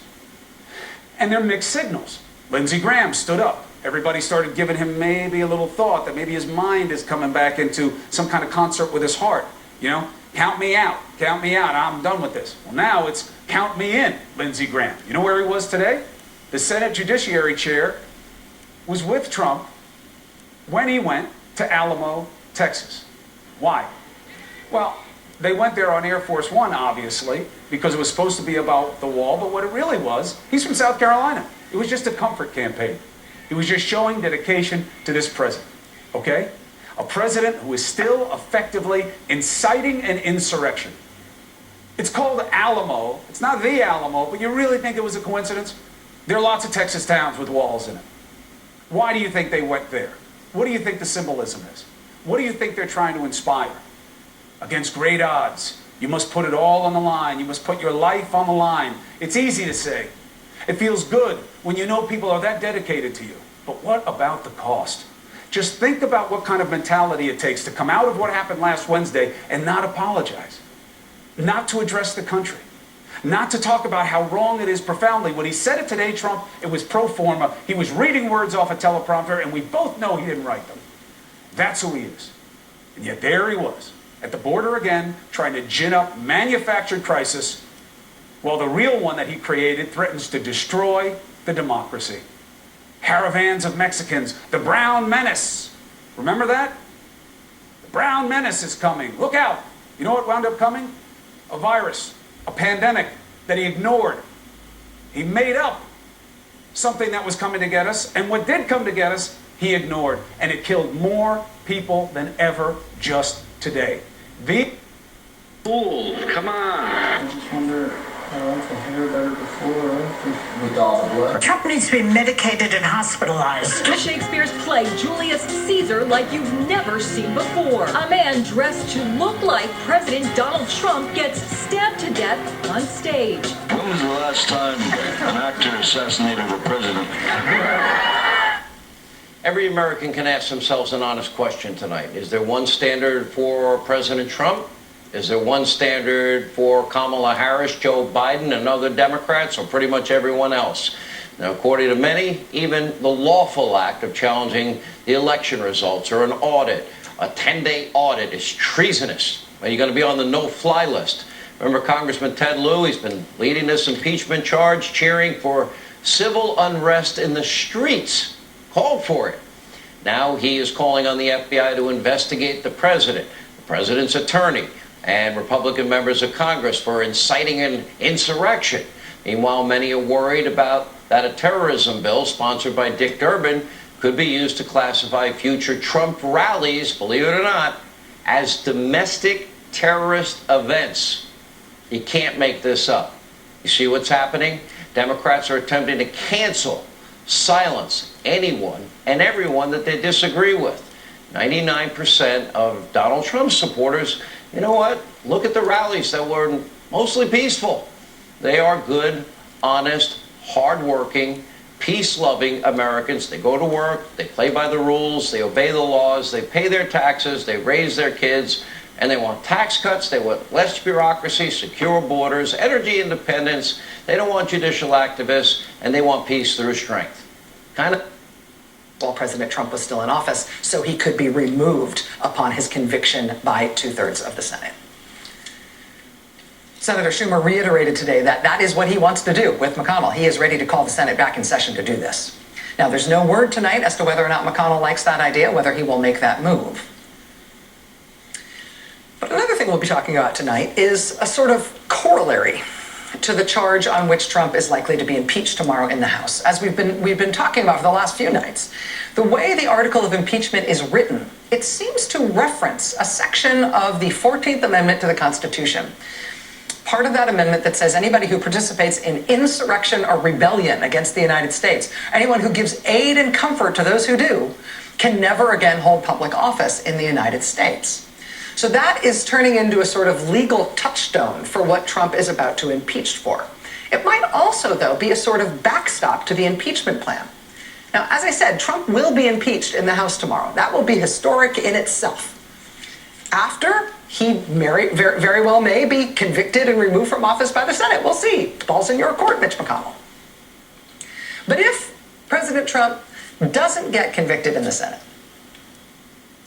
the Congress arguably could essentially just vote by a majority vote to find that President Trump's role in this insurrection renders him banned from further public office for life because of that provision in the 14th Amendment of the Constitution. Legal scholars are now arguing that the Congress could do such a thing, could invoke the 14th Amendment that way, with or without the president being convicted in an impeachment trial in the Senate. And that could roll up on us fast as well. Coming up tonight, we will talk with one of the legal scholars who's been laying out the roadmap for doing just that. But all of these things are happening in a rush, right? The strands of news developments here are sort of twining together. The aftermath, the reaction, and the repercussions to the Trump mob attack on the Capitol this past week is bringing sort of some of these threads into a single cord, or maybe it's a fuse, right? But all of these things are coming together, and they're all being pursued all at once. For example, late today, we got just an extraordinary statement from the top uniformed military leadership of the United States. A statement signed by the chairman of the Joint Chiefs, the vice chairman of the Joint Chiefs, chief of staff of the Army, commandant of the Marine Corps, chief of naval operations, chief of staff of the Air Force, the chief of space operations, right, because that's a thing now, the chief of the National Guard Bureau. They all personally signed on to this statement. And what got the most attention about this statement was, of course, its existence, right? Uniformed military does not do anything even politics adjacent if they can help it, let alone a statement like this. But the statement clearly and unequivocally states that the election is over and Biden won. Quote, on January 20th, 2021, in accordance with the Constitution, confirmed by the states and the courts and certified by Congress, President-elect Biden will be inaugurated and will become our 46th commander-in-chief. The statement sort of tries to put to rest any threat or worry that the military might be somehow ordered by Trump to stop the inauguration of Biden, to keep him in power somehow. The chiefs in this statement today say that the U.S. military will obey lawful orders from civilian leadership and that they, quote, remain fully committed to protecting and defending the Constitution of the United States against all enemies, foreign and domestic. The service chiefs say, quote, we support and defend the Constitution. Any act to disrupt the constitutional process is not only against our traditions and values and oath, it is against the law. Meaning, any order to disrupt our constitutional processes would be an unlawful order. But then there's this. And this didn't get as much attention today in this statement from the military services chiefs. But I think this is important. This language is important. They say at the violent riot in Washington, D.C. on January 6th, quote, we witnessed actions inside the Capitol building that were inconsistent with the rule of law. The rights of freedom of speech and assembly do not give anyone the right to resort to violence, sedition, and insurrection. Sedition and insurrection. Insurrection, why is that ringing a bell? Because, as we just discussed, that's what the 14th Amendment talks about. right? Participating in an insurrection, giving aid and comfort to those who participate in an insurrection, according to the 14th Amendment, that makes you disqualified from ever holding public office again in the United States. That's what the military says happened here. I mean, that's the title of the Trump impeachment article, incitement of insurrection. It's also a thing that is a federal crime. It has a very long prison sentence associated with it. That is what the US military says that was when we had that Trump mob at the Capitol. Violence, sedition, insurrection. Impeachable offenses, offenses that bar you from ever holding public office, offenses that sentence you to long, long prison terms. That's what the military says happened here. Today, the top federal prosecutor in D.C. finally gave a public briefing on arrests and shop a single thing because we painstakingly source the best ingredients in our Hold them all accountable. We're not going to forget their remarks. We'll call out their hypocrisy, their duplicity, their double standards, and unlike other media mob outlets, we're going to be and remain independent. We're not controlled by the Democratic Party. We're not going to be silenced. And tonight, as I said at the top, I want everyone, this country, to take a deep collective breath. They'll have their big impeachment party tomorrow. And you know what? It's been a rough year plus. But guess what? The world needs a strong America. Remember, we're supposed to be, we can be, we're capable of it. One glorious nation under God in spite of some political and philosophical disagreements. We'll find our way. You know what? Sometimes verbal combat, it all works out okay in the end. And things will get better. Joining us now with more, former Acting Director of National Intelligence, Rick Grenell, along with Congressman Devin Nunes. Congressman Nunes, I'll start with you tonight. Let's talk about the double standard. You were actively involved, and you were proven correct on the big Russia hoax lie that went on for years. Nobody seemed to ever want to take responsibility for that. To this day, they've never admitted they did anything wrong in the lies that they spread, even about you. Now you see where the Democrats are headed. Tell us what how do conservatives react to this? Well, I think people need to stay in the fight and understand they have to stay involved in their government. What's happening here really is reminiscent of the fall of the Soviet Union, where you have the Democrat leadership, they're all very old, they're being challenged by these insurgents, these revolutionaries who are bringing communism into the Democratic Party. So the American people are vigilant about this. This is why you saw the crackdown, you mentioned it earlier, elimination of an entire company, Parler, the only free social media platform that conservatives could go to. That's been obliterated. So when you watch what's happening around here, that they're doing a lot in the dead of night around here, Sean. Even this is the first time, just here in the Cannon Rotunda, typically there's been 1 or 2 cameras, mostly Fox cameras through all of COVID time. Every single spot here is virtually full. I haven't seen that in a year, I think, since the last impeachment. So what's happening is American people aren't getting the truth. They're not getting real news, and then they get on social media and they're not free to express their feelings. And then you have the rest of these clowns around here that are out putting this poison out to the American people, when you're exactly right. Look, the president makes a lot of mistakes. All presidents make mistakes. But the bottom line is, to do a snap impeachment has real consequences. And so I'm not joking. When you talk about the fall of the Soviet Union, what did they start to do? They started to crack down. They started to crack down on people.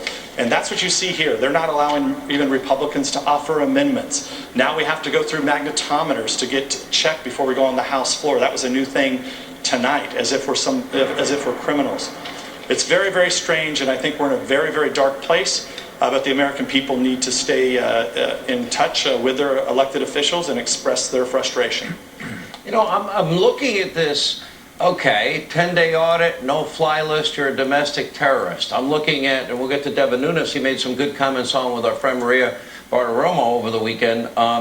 You know, now you have Amazon, Apple, Google, their suspension of Parler, conservative voices silenced on social media, left, right, and sideways, massive donations by these big tech companies to the Democrats, not to Republicans. It seems chilling to me what is happening, and the ones that are opposing freedom of speech the most are the people that I thought had a monopoly on freedom of speech. Look, Sean, I think it's chaos in Washington, D.C. right now. But I will tell you the good news is that most Americans really aren't paying attention. They're not seeing the relevance of what's happening. They recognize that Joe Biden won, and they're looking towards January 20th, 8 days from now, in order to have a new president. They're not thinking that there should be impeachment. They're not thinking that social media now should be shut down for conservatives. The attacks, the weaponization. This is Washington's way of being vindictive. And I have to tell you, most people outside of Washington, D.C. look at this and they say, this is why we hate Washington. This is why we hate the politicians. They seem to always want to fight rather than be in a position where we should be. And knew immediately is let Joe Biden put a government, functioning government together to build confidence with the American people. Would you have ever believed that we were anywhere near a day where not just Liz Cheney, but Senator Mitch McConnell was allowing stories to come out that impeachment could be a good thing, that high crimes and misdemeanors may be present with President Trump? Well, it's so obvious what has happened, you know, because we have it all in color, if you will, and we have all the video and we have all the audio that is needed in any type of a trial. I can't imagine anything different than that. We haven't seen the backstory to this yet. When they start looking at phone records, how long has this been going on, who's been planning, who's been coercing, that all has to come out too. So, but with what we see on face value, it's just absolutely tremendously damaging. And I think they even have a hard time of denying it. And I think maybe they're just tired of it. Enough's enough. So your concern was that if you have another impeachment situation where it's all Democrats, no Republicans, it enhances the divide. But now you're saying that there is a number of Republicans, there are a number, who may actually vote for removal or for conviction in the Senate on the Republican side? The way I'm reading between the lines of what Mitch McConnell is saying, maybe it's time that we can rid ourselves of this bully, truly, and be able to move on to a more normal procedure and bring our Republican Party, the grand old party, back to where she should be. Maybe he looks at that opening right now and thinks this is his chance.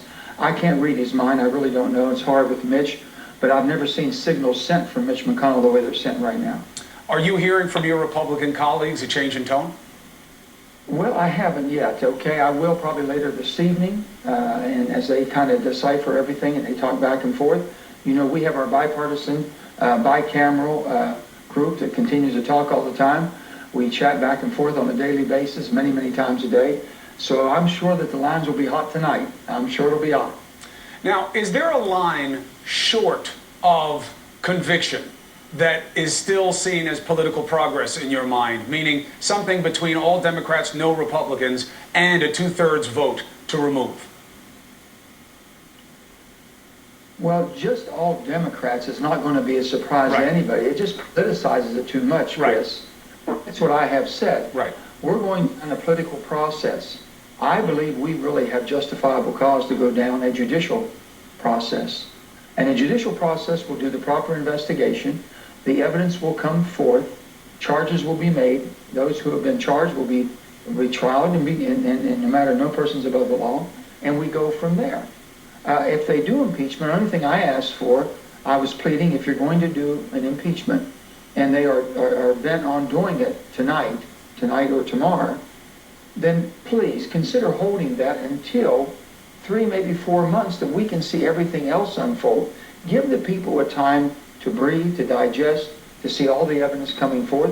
It might make it much easier to bring the entire nation with us, or the largest part of this nation, back together. The counter argument is you let it linger, it keeps Trump relevant well into Biden's term, and what was supposed to be seen as a change of urgency and dynamic, you'd still have Trump being part of the mix if you delay it for 3-4 months. Is that part of the calculus of plus minus on that plan? My only concern would be this. If you go for impeachment and it becomes down political lines, and you've done worse than that. You've done worse than that. And he can basically say exactly what he will say. I told you it was a witch hunt. They just won't quit. So the supporters and sympathizers will basically entrench themselves, and then we've got what we've got, stalemate. We have a chance now to move the ball, or we have a chance now to let the judicial. I think that basically the quicker we can take it out of the political arena and put it in the judicial courts, in the judicial arena, we'll be much better. Let the third branch of government do their job, Chris. Do you believe that Trump is a clear and present danger to this country? Oh, I most certainly have said that, and I do.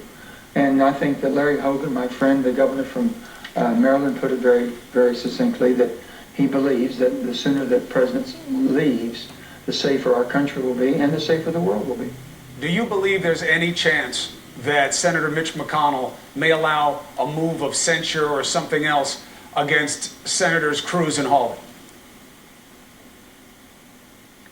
You know, when you look at exactly what they did, and here's the thing I'm looking at now, I would like to know this. I want to see the transcripts going back. I want to see the tweets coming out from their phones. I want to see if there was fundraising requests going out at the same time. All this attack on the Capitol and right after the attack on the Capitol, that would change me completely, whether I think they have the right to serve in the Senate, the United States Senate. If they basically capitalize for their own political gain, basically at the peril of our government, and they put their party and their politics ahead of our Constitution and our democracy and the Republic, then I would have a complete different change, and I would be as hard as anybody could be. They should not. Is there any proof that they did it for any other reason, Senator? I mean, neither presented any proof of any allegation that they brought up. Cruz never has. He pointed to polls and said, well, you know, a lot of people believe the president. Yeah, of course they believe that it was rigged. He's been telling them it was rigged for weeks. Well, but no not proof. For weeks, it's months. It's been basically, I think the president saw the polls long before the election, and he saw that he was in trouble, and it was very obvious that what happened could happen. He would lose. With that, he started basically sowing that doubt. You know, he's been a master of the media, and but he didn't do it alone. He didn't do it alone, Senator. Without Cruz and without Hawley, we would have never been there last Wednesday. And many more. Yeah, can you imagine if you were sitting over in a joint session with the House and see 50, 60, 70 Republican Congress people stand after the attack on our Capitol, after people had died, and still object, knowing that it would incite more violence? Can you believe that you'd ever see that? I couldn't. Someone has to be held. Absolutely. Understood. Absolutely. Understood. Senator Manchin, thank you so much. What amazingly dynamic times we live in. That literally 24 hours has a different atmosphere in Washington. We hope the change continues to be positive. We're better than this, Chris. We truly are, and God bless America. I truly believe God has blessed America, and we need more blessings now than ever before. Abraham Lincoln says, let that angel inside of you, let that better angel inside of you fly. It's time to let her fly. Beautiful. Senator, thank you. Thank you, Chris. Angels and demons. On college campuses and universities across this country. Places of higher education should be places of learning, freedom of discourse, freedom of ideas, and we are seeing them move in the opposite direction, becoming more and more intolerant. The reasons that were given to me is because I stood up to object to the Electoral College, the electors specifically from 4 states, and I stood up, if you look at my floor speech, I stood up on behalf of my district and specifically talked about the constitutional questions that are at play. These are valid questions about governors, judges, secretaries of state not following state election laws. But really, at the end of the day, Harvard made this decision because of the pressure from the far left. There was a petition, and they asked me to resign twice. I said, absolutely not. I will not voluntarily resign because my job is to stand up for my district. Oh, and we should welcome conservative students. But essentially, Harvard purged the only Trump voice, the only Trump voter on the board of Harvard's Institute of Politics. And what's frustrating to me is the people that are hurt the most are the students, are the next generation of leaders, where they are taught that their views will now be silenced if they don't agree with the majority of the far left viewpoints at Harvard. So it's a shame. So there's basically just one point of view that you're allowed to have at Harvard. I mean, you know, I would think the time that you want to most challenge your maybe preconceived notions, maybe opinions, maybe if people would listen to the other side, they might actually learn a thing or two.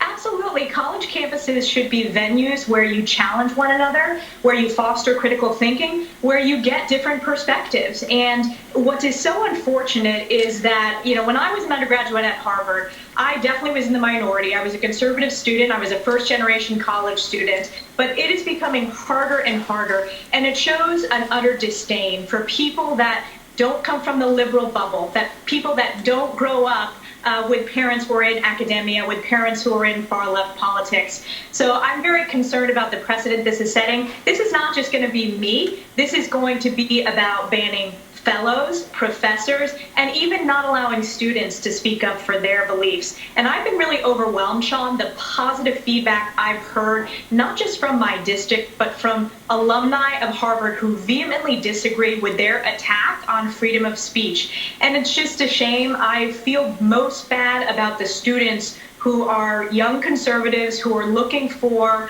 role models that they can reach out to. First impeachment of President Trump, there were no Republican votes in the House to impeach him. Just tonight, if this report about Fred Upton is correct, and we have not yet confirmed it, that would make 4 House Republicans at least who are going to vote with Democrats to impeach President Trump. And of course, we're following this bombshell reporting, first from the New York Times and now also from CNN, that Republican Senate leader Mitch McConnell may also be in support of impeachment efforts, which raises the live prospect that the president will not only be impeached in the House tomorrow, he will be convicted in the Senate. If, of course, that happens before the inauguration, that conviction would have the effect of forcibly removing him from office. I should also tell you that late tonight, just within this past hour, the Democratic leadership in the House has unveiled this list of 9 Democratic congressmen and women they've assigned to basically run the proceedings in the Senate trial if the president is indeed impeached tomorrow. These will be the House impeachment managers who essentially prosecute the president before the Senate. The list that we just got includes Congressman Jamie Raskin of Maryland, Congressman Diana DeGette of Colorado, Congressman David Cicilline of Rhode Island, Congressman Joaquin Castro of Texas, Congressman Eric Swalwell of California, Congressman Ted Lieu of California, Representative Stacey Plaskett from the U.S. Virgin Islands, Congressman Joe Neguse of Colorado, and Representative Madeline Dean of Pennsylvania. Again, those House managers for the impeachment, the second impeachment of President Trump, just named tonight by House Democratic leadership. Joining us now is New York Congressman Hakeem Jeffries, who is chairman of the Democratic caucus. He, of course, served as an impeachment manager during the first impeachment trial, is a member of the House Judiciary Committee, and a senior member of the leadership. Congressman Jeffries, it's nice to see you. Thank you for being here tonight. Great to be with you, Rachel. I've been trying to keep our viewers up to date, as up to the minute as I can on proceedings and what's happening in Congress and what's expected to happen. Is there anything that's evolved late tonight that we should know about? What expectations should we set, or do you and your colleagues want to set in terms of what people are going to see happen late tonight and tomorrow? Well, we are moving forward with the fierce urgency of now to bring about one singular objective, which is to make sure that Donald Trump is removed from office expeditiously because he is a clear and present danger to the health, safety, and well-being of the American people. We've indicated all along that we are going to continue to press forward in strongly pushing the vice president and the cabinet to do the right thing, invoke the 25th Amendment, and declare Donald Trump no longer fit to serve in office. And so we'll pass that resolution tonight, and I expect, Rachel, that it will be bipartisan in nature. Tomorrow, we will proceed to pass the article of impeachment charging Donald Trump with the incitement of a violent insurrection, an attack on the Capitol that left 5 people dead, including the murder of a police officers beaten with pipes and flagpoles and mace and tased and had bear spray used on them, offices ransacked, the Capitol desecrated, urine and feces left behind, all encouraged and incited by the big lie that Donald Trump told that he won the election. Congressman Jeffries, I've been sort of rocked back a little bit tonight by this reporting, first from the New York Times, that the Republican leader in the Senate, Mitch McConnell, is broadly supportive of the impeachment efforts. He's at least happy that this is being pursued in the House. I have to ask you, given the reporting that Senator McConnell is open to himself voting to convict the president, that raises questions as to how quickly he would move for a Senate trial. But he wants to see the article of impeachment first. He wants to hear the arguments about it. Is there any bicameral negotiation going on? Is Speaker Pelosi or anybody else from Democratic leadership, even Democrats in the Senate who you may know of, who are in communication with Senator McConnell to try to get him to a place, get him to someplace where he'd be comfortable with the articles as presented and with potentially organizing a vote to convict and remove?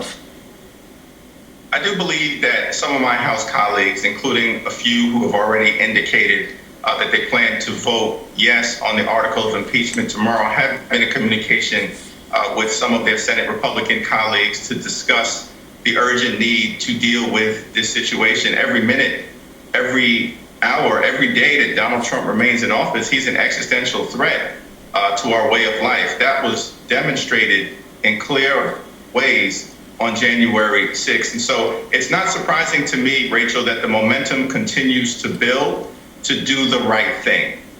And I hope that more of my House Republican colleagues will leave behind their sycophantic ways. Many of them have enabled this reckless occupant of 1600 Pennsylvania Avenue, bringing us to this point.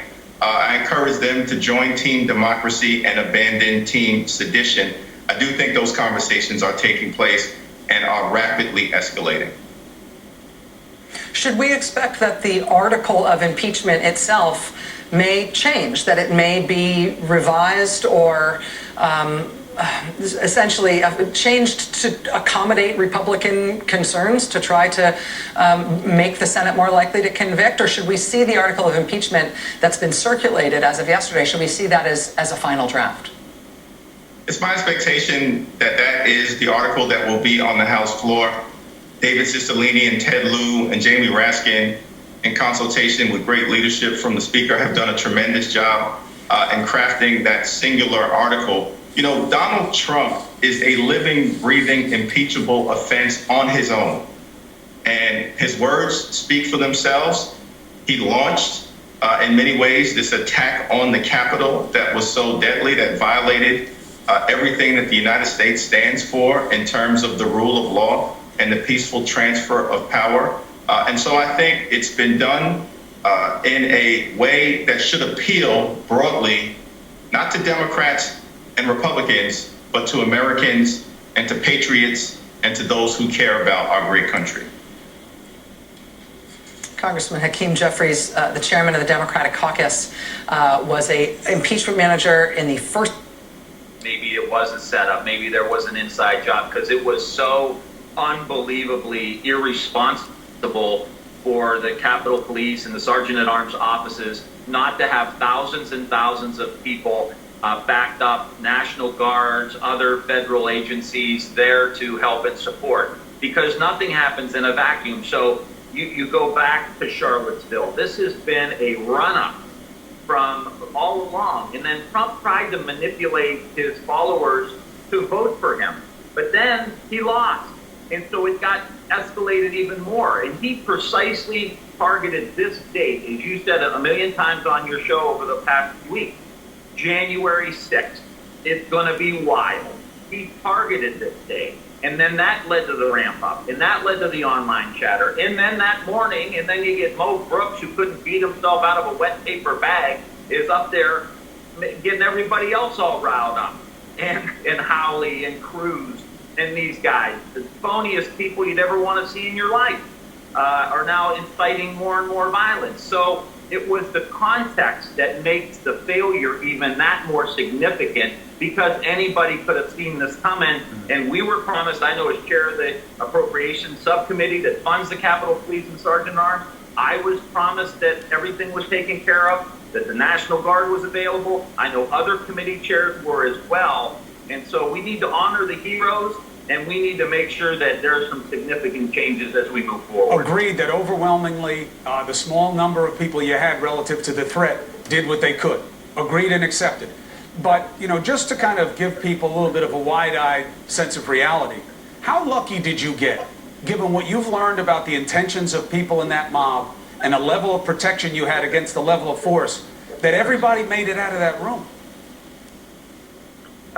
Almost a miracle. I would say that you and Senator Manchin, God bless America. God has blessed America. This could have been an absolute catastrophe if those people were armed coming in there. If it was just a few minutes sooner when there were members of Congress, good number, senators in the chamber, Vice President Pence, it would have been a horrific scene because they were out for blood. And we were very, very lucky. Now, we in the United States, like Winston Churchill said, we try everything, else before we get it right. You will see a show of force during the inauguration that will prevent anything like that from happening across Washington, D.C. There will be a significant amount of security here, National Guard, federal agencies, Secret Services taking the lead, which gives us a lot of comfort, and we're going to be ready for it this time. So I'm hearing, okay, I have something you're going to want to hear too. John Kakko, Republican, is on the floor right now supporting impeachment. To defend the United States and protect those who work here. Many officers were severely injured and beaten, including one of my former interns. And tragically, one officer, Officer Brian Sicknick, succumbed to the injuries he sustained. To Officer Sicknick's family, I extend my deepest condolences and know that we are praying for you. And to all Capitol Police officers, we are deeply thankful for your bravery. Because of you, thousands of lives were protected and the people's work was able to resume. Now, just as the Capitol Police protected us, Congress must match that courage and protect the Constitution, our democratic processes, and this nation. The President's role in this insurrection is undeniable, both on social media ahead of January 6th and in his speech that day. He deliberately promoted baseless theories, creating a combustible environment of misinformation and division. To allow the President of the United States to incite this attack without consequences is a direct threat to the future of this democracy. For this reason, I will vote to impeach this President tomorrow. The bill before us tonight is a non-binding resolution, which requests the Vice President to invoke the 25th Amendment, a step he has already said he will not take. It is merely a symbolic gesture, and I will oppose that resolution. After last week's attack on the Capitol, it is clear our nation is more divided than ever in recent history. We began this great experiment over 240 years ago, and to preserve it, we must remember that our faith, race, or political party is not what unites us. What unites us is that we are Americans. I'd encourage members of this body and everyone at home to remember that simple truth. And with that, I yield back. Gentleman from Ohio, do you reserve? I want to get back to Representative Tim Ryan. I have to tell you, I would have never thought we would have heard that from a Trump supporter. But there he was, saying exactly what you were saying, that the president's words were instigating the actions that became the reality on January 6th. He's against the 25th Amendment. I got to tell you, I think they've got a good argument that the 25th Amendment wasn't meant to be punitive. It was about incapacity. I get the sense of desperation of trying to get something to suffocate this president's words, especially after what he said today, that everything he said was appropriate. And I want to identify what you know about the threat going forward. You said the force will be in place to deter any kind of group activity. But in terms of not just what they want to do, but to whom, Congressman, how has it developed in terms of what members of Congress by name are being targeted? Well, the first, we may need to republish Kennedy's book, Profiles in Courage, because I think Katko and Liz Cheney and these others, they should absolutely. Adam's been great. I mean, just consistent in standing up when the country needs you to answer the call, and they should be commended. I'm a Democrat, they're Republican, but no one understands as much as they do how much pressure is applied. They are literally putting their political lives at risk because of this vote that they're making, and they should be commended for that. So moving forward, there have been different scenarios that have been reported about surrounding the Capitol and shooting people to make sure that they can't go in and vote, preventing Biden from going down into the White House. Been a lot of scenarios. There is going to be sufficient protection here, Chris. There are already, the FBI and others are already preventing people who were at the last rally from even being here because they're getting charged in the process. So a lot of the activity won't be as much. But who knows? We will be prepared, and this Congress will be prepared. How heavy can you go? Are you allowed to have military? No. You can have National Guard. What can you do that can show the kind of force that you may need if you have thousands of people there demonstrating? Well, part of it is this global fencing. Part of it is making sure you have these barriers that are up around the Capitol and then around the neighborhoods, really around the city. No one should be here if there's not going to be any tickets. It's not going to be like Obama's inauguration or anything like that. It'll be very, very small, and I think they'll be able to identify people who are here. I think they're going to monitor people coming in and out. It should be a pretty safe place. It doesn't mean something can't happen, but even walking around now, Chris, I was outside earlier just checking things out. National Guard all around, and that frees up the military and the law enforcement to do the job they need to do. And lastly, the use of force, which a lot of us question why the Capitol Police weren't allowed to be a little bit more aggressive, which I would have liked to have seen them been able to do. They weren't getting permission to do that, and those rules of engagement are going to be a little more in favor of making sure that those officers can protect themselves, which we're all supportive of. Right, as long as they have the numbers, because you're sophisticated in the dynamic. It's easy for people to say they have to be tough. When it's 50-1, it's tough to be tough because you can be overwhelmed. And you were right to draw the distinction between command and control and the men and women who are on the ground keeping you guys safe and there. But for them, God forbid. No question, which is why we've got to be very careful that we see a video on social media and draw an immediate conclusion. Right. You can't do that when it comes to policing and law enforcement. You have to have the context. You have to know what's going on. If there's 1,000 people bull rushing 3 people, you have to do what you have to do, especially when their main mission is to protect members of Congress. Their main mission isn't to protect a portrait. Dieting merry-go-round and obtain lasting results, just like these people have. You participated in the Confederacy. You participated in insurrections or rebellions against the Constitution. You lost your right to hold federal office. And it's amazing that there is this provision in the Constitution that's directly applicable to what just happened, which is people engaging, inciting an insurrection on the Capitol to obstruct a lawful process, the counting of votes. I think Donald Trump has violated the 14th Amendment, and now the question is, how are we going to make sure that that's enforced?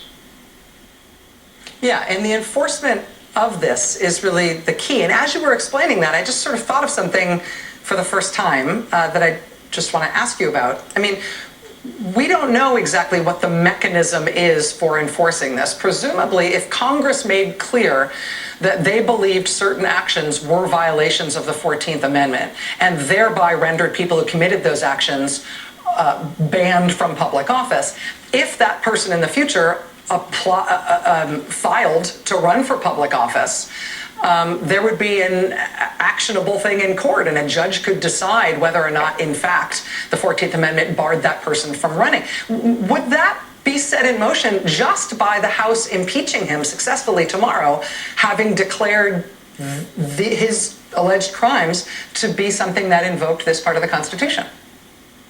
Well, I think if I were a judge and that case came before me, I'd give a lot of weight to the fact that the House said that.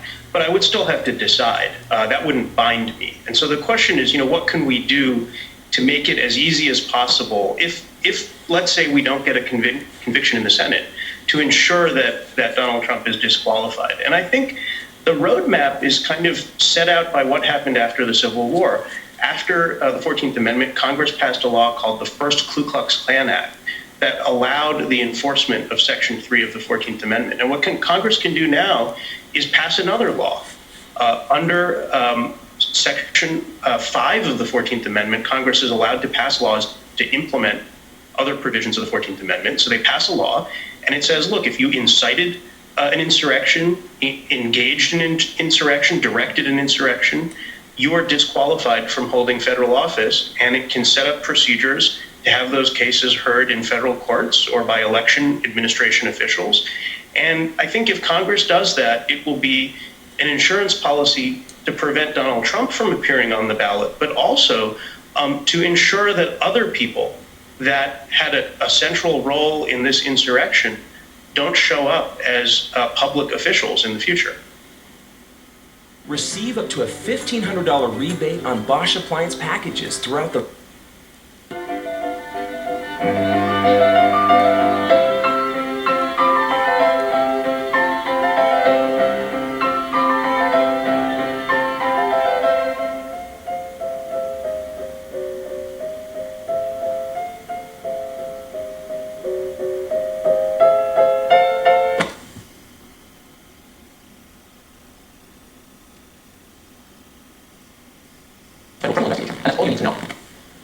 So why isn't Joe Biden willing to answer even basic questions about his son's foreign business dealings? The ones where he had lucrative arrangements, very lucrative arrangements with companies directly tied to the Communist Party of China. Well, possibly it's because Joe Biden himself was directly involved in those deals and has been lying about them. We've been telling you that for more than a month, and now it's obvious. One of Hunter Biden's former business partners, Tony Bobolinsky, already presented contemporaneous documentation proving that. The reason the press corps and their allies in Silicon Valley did everything they could to bury that story is that they knew perfectly well that more evidence was coming, and it's arrived. That's evidence that they can't suppress. This weekend, the Daily Caller obtained new evidence, emails from Hunter Biden. Here's one. September 2017.